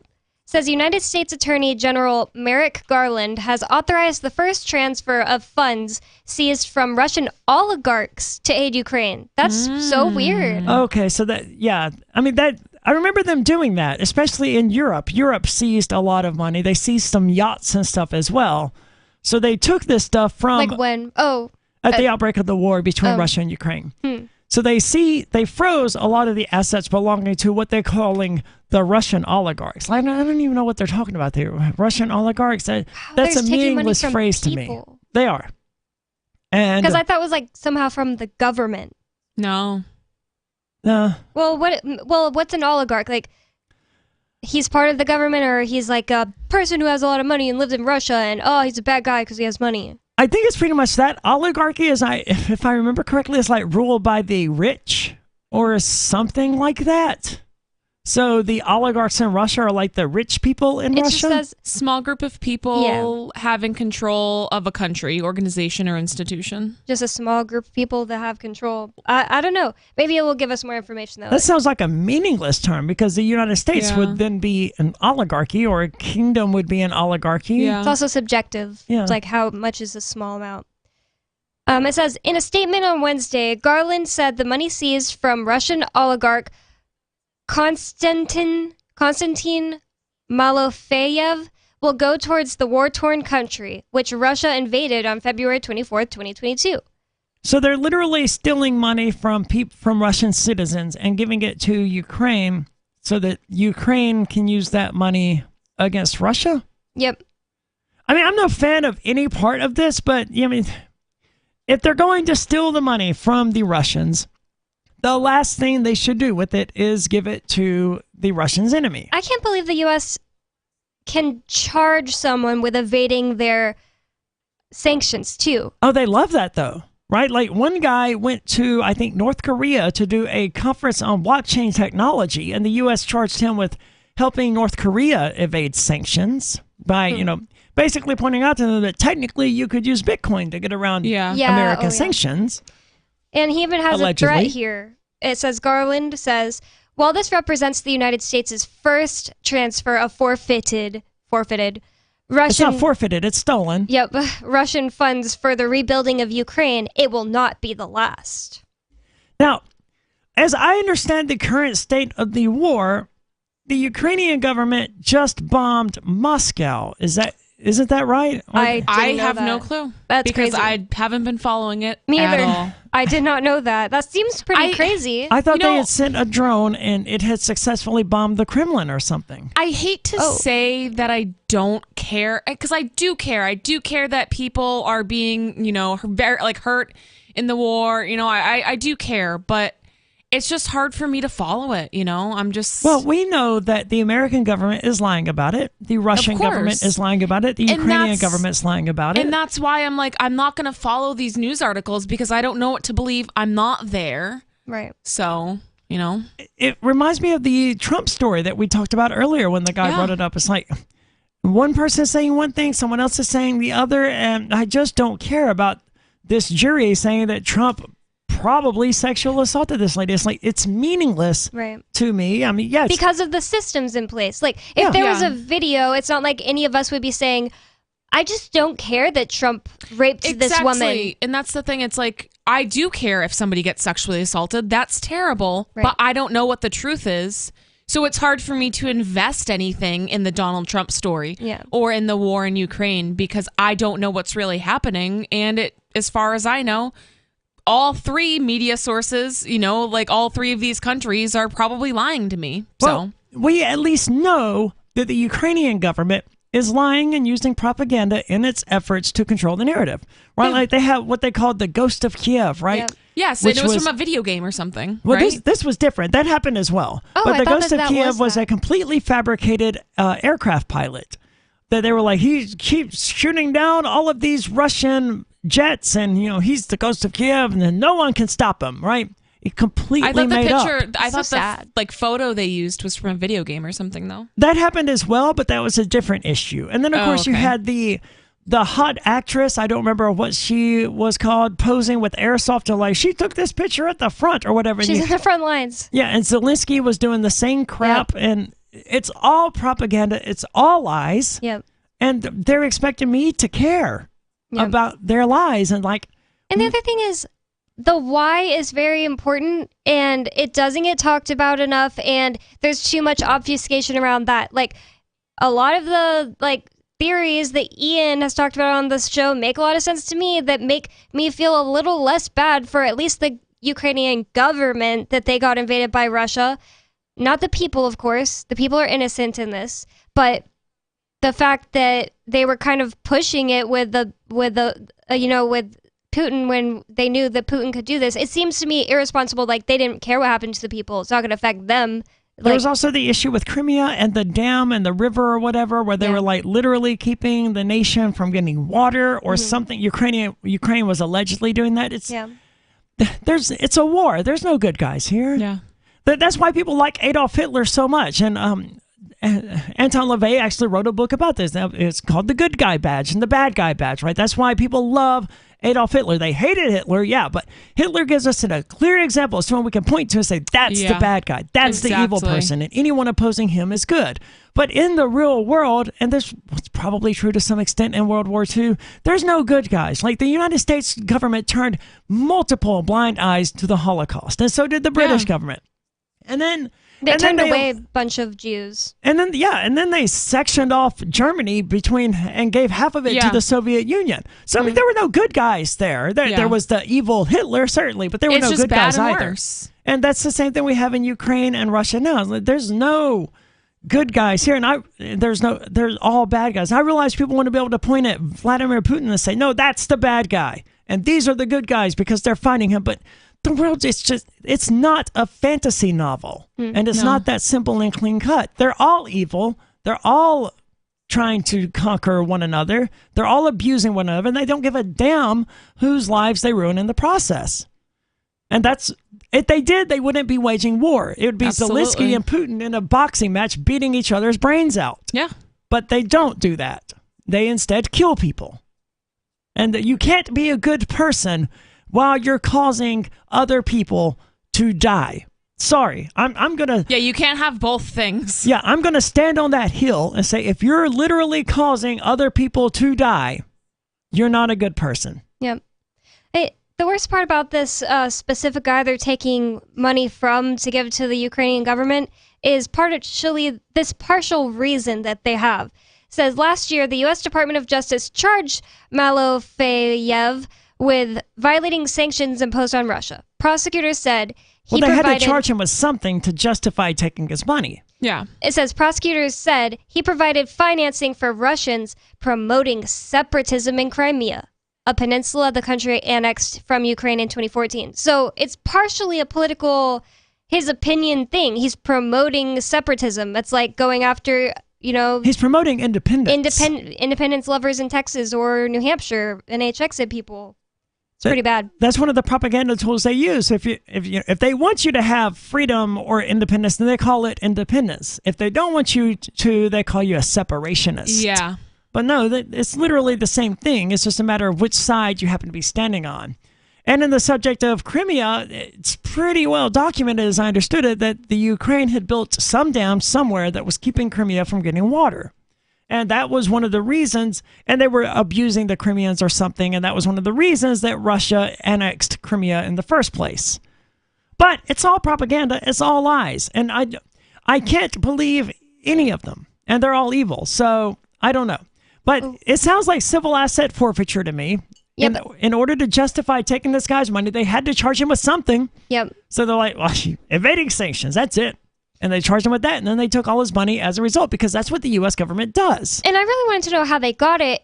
This just seems a little silly on the part of this guy, but it says, at that time, Garland, which is the United States bureaucrat that is announcing taking the money. The Attorney General, right? Yes. Also announced the seizure of millions of dollars from an account at a U.S. financial institution traceable to Malofeyev's sanction violations. So they took it from a U.S. bank account. Well, if he's got money in the U.S., it has to be in a U.S. bank account. It's all the more reason that we need cryptocurrency or some form of money that the government can't just take from you. Yep, freeze. Because you say something they don't like. Yep. Because it sounds like that was what this guy's crime was. Right. He said something the U.S. government didn't like. But honestly, they were just looking for an excuse. So for the Russian oligarchs, bad. They've been beating that drum for a year and a half. They just wanted an excuse. They wanted to charge this guy with anything to justify taking his money so that they could do what all of the European countries did, and we froze the assets of the evil Russian oligarchs. We're doing our part for Ukraine. Freedom! Seems like that happens a lot where the U.S. government will pick a person I don't like this person, and then the choice of the person they're targeting comes before the actual charges. It's not we're targeting this person because they committed a crime. Well, look at Donald Trump. Well, exactly. They're charging him with all sorts of crap. The same could say about you and Ian. It's like, okay, well, these people are saying stuff we don't like, so let's stalk them for however 5 years, long. Yeah, let's stalk Ian for 5 years and try to come up with any sort of charges. I mean, that's literally what they did to him. That's what they did to Donald Trump. It's what they did to this guy in Russia. I mean, that's just what they do. It is. I don't like you, and I'm going to, find whatever ways they can target you. It's so sickening because the original raid on the Free Talk Live studio, because this March the 16th raid was not the first one. No. They did one previously, a few years prior, where they purported to be looking for child pornography. And then they couldn't find it. And they, surprise, surprise. Years later, 5 years later, they still have not found anything, but they did see that there was a crypto wallet on one of the computers here. And from what we can tell, one thing directly led to the other, where of course. They seemed to just be looking for a pretext. And I don't know if I've never read the book. I need to order it while I'm thinking about it. 3 felonies a day. The average American commits 3 felonies a day. If you have a target on your back and they want to charge you with something, they can find something to charge you with. I mean, even some of the laws, because they don't take away laws. I mean, in some town, there's probably a law you can't wear a green shirt on Wednesday. Probably. Are you going to get prosecuted for that? Probably not, because that's absolutely ridiculous. Any But they judge, just don't get rid of it. Exactly. Like any judge or jury would throw that out, but it's still against the law. And that's the point I'm trying to make, where there are so many laws that you can't even keep track of it. It's impossible to not break the law, no matter how much of a law-abiding citizen you think you are. And for an update on the initial raid, Ian and the Shire Free Church are suing the FBI to get that stuff back. And the FBI offered, as I understand it from what I read online, because I haven't actually heard anyone on Free Talk Live mention this, the FBI offered, well, we'll wipe all of these devices and then give them back to you. Right. And Ian said, no, you're going to return them to us how they were. Which, that makes sense. Some of these are Why running would they like... wipe them? Because or maybe they already jerks. did. I think it's partially because they're jerks, and partially because they don't want to have to give it back with proof that there was never child pornography on it. They would rather give it back wiped, and then they didn't bring forward charges, but also Ian's name isn't like 100% clear like it would be. So they went to a judge and they said, well, look, encryption software, we couldn't get into one of these devices. One of the devices they seized, I don't know what all was seized back then, guys. I wasn't even in New Hampshire then. They're like, we can't even get into one of these devices. It's too encrypted. But technology has changed a lot, and we might be able to decrypt it now. So will you sign us a warrant or a continuance or whatever so that we can try again or some nonsense? Even though their original warrant was invalid. Was it? Yeah. See, I haven't followed it it very closely. But it's been like 6 years at this point, maybe 7 years at this point. Like, if they had Nothing's any gonna be on pretext there. to charge, they would have done so by now. Yeah. It's completely sickening, and that's one of the best examples I can see of someone saying something that the U.S. government doesn't like, and it puts a target on your back, and then they look for pretexts with which to charge you. Maybe a lot of people don't know this part about the 2016 raid, but 2 weeks before the raid happened, Mark Edge was on the radio on Free Talk Live saying, did you know that there's a website called Playpen, and it's actually being run by the government, and the government added new servers, made it faster, added new child porn, all in the name of quote-unquote catching child pornographers? The FBI was doing that. That's a fact. That's not a conspiracy theory. That happened. And they weren't just doing that. They were the largest distributor of child pornography on the freaking planet. And no one was talking about this, but Free Talk Live was talking about it. And what do you know? 2 weeks later, the Free Talk Live studio is being raided because they believe that somebody visited Playpen. I just don't believe that. Yeah, it seems very unlikely. But, I wasn't even here then, so I don't know. But let's go to the phones. We do have a caller on the line. Caller, you're on Free Talk Live. Yeah, hi guys. I want to make a comment about the copyright issue, but before that, I wanted to ask a question about goldbacks. By the way, this is David Hathaway. I'm in Arizona, and me and my wife like Sheriff Hathaway. goldbacks, Duh, I knew I recognized your name. Oh. Yeah, we've bought a lot of the goldbacks and just kind of use them as birthday presents for the children and grandchildren and whatnot. But I've heard about people actually using them in the marketplace at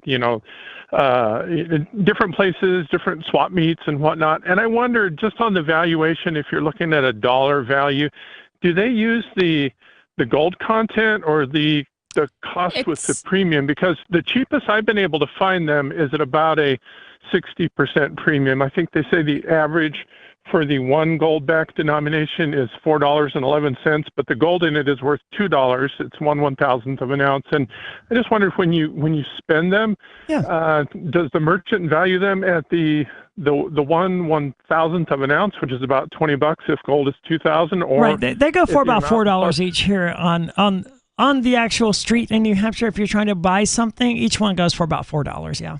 Yep. Okay. Definitely the on premium. The goldback on the website they said the average is like $4.11 with the premium. The cheapest I found them recently was $3.73 online. But anyway, I just never actually spent them in commerce, and I was wondering about that. But to my main point, I was thinking about your discussions about copying and copyright and all that. And it's to all human activity.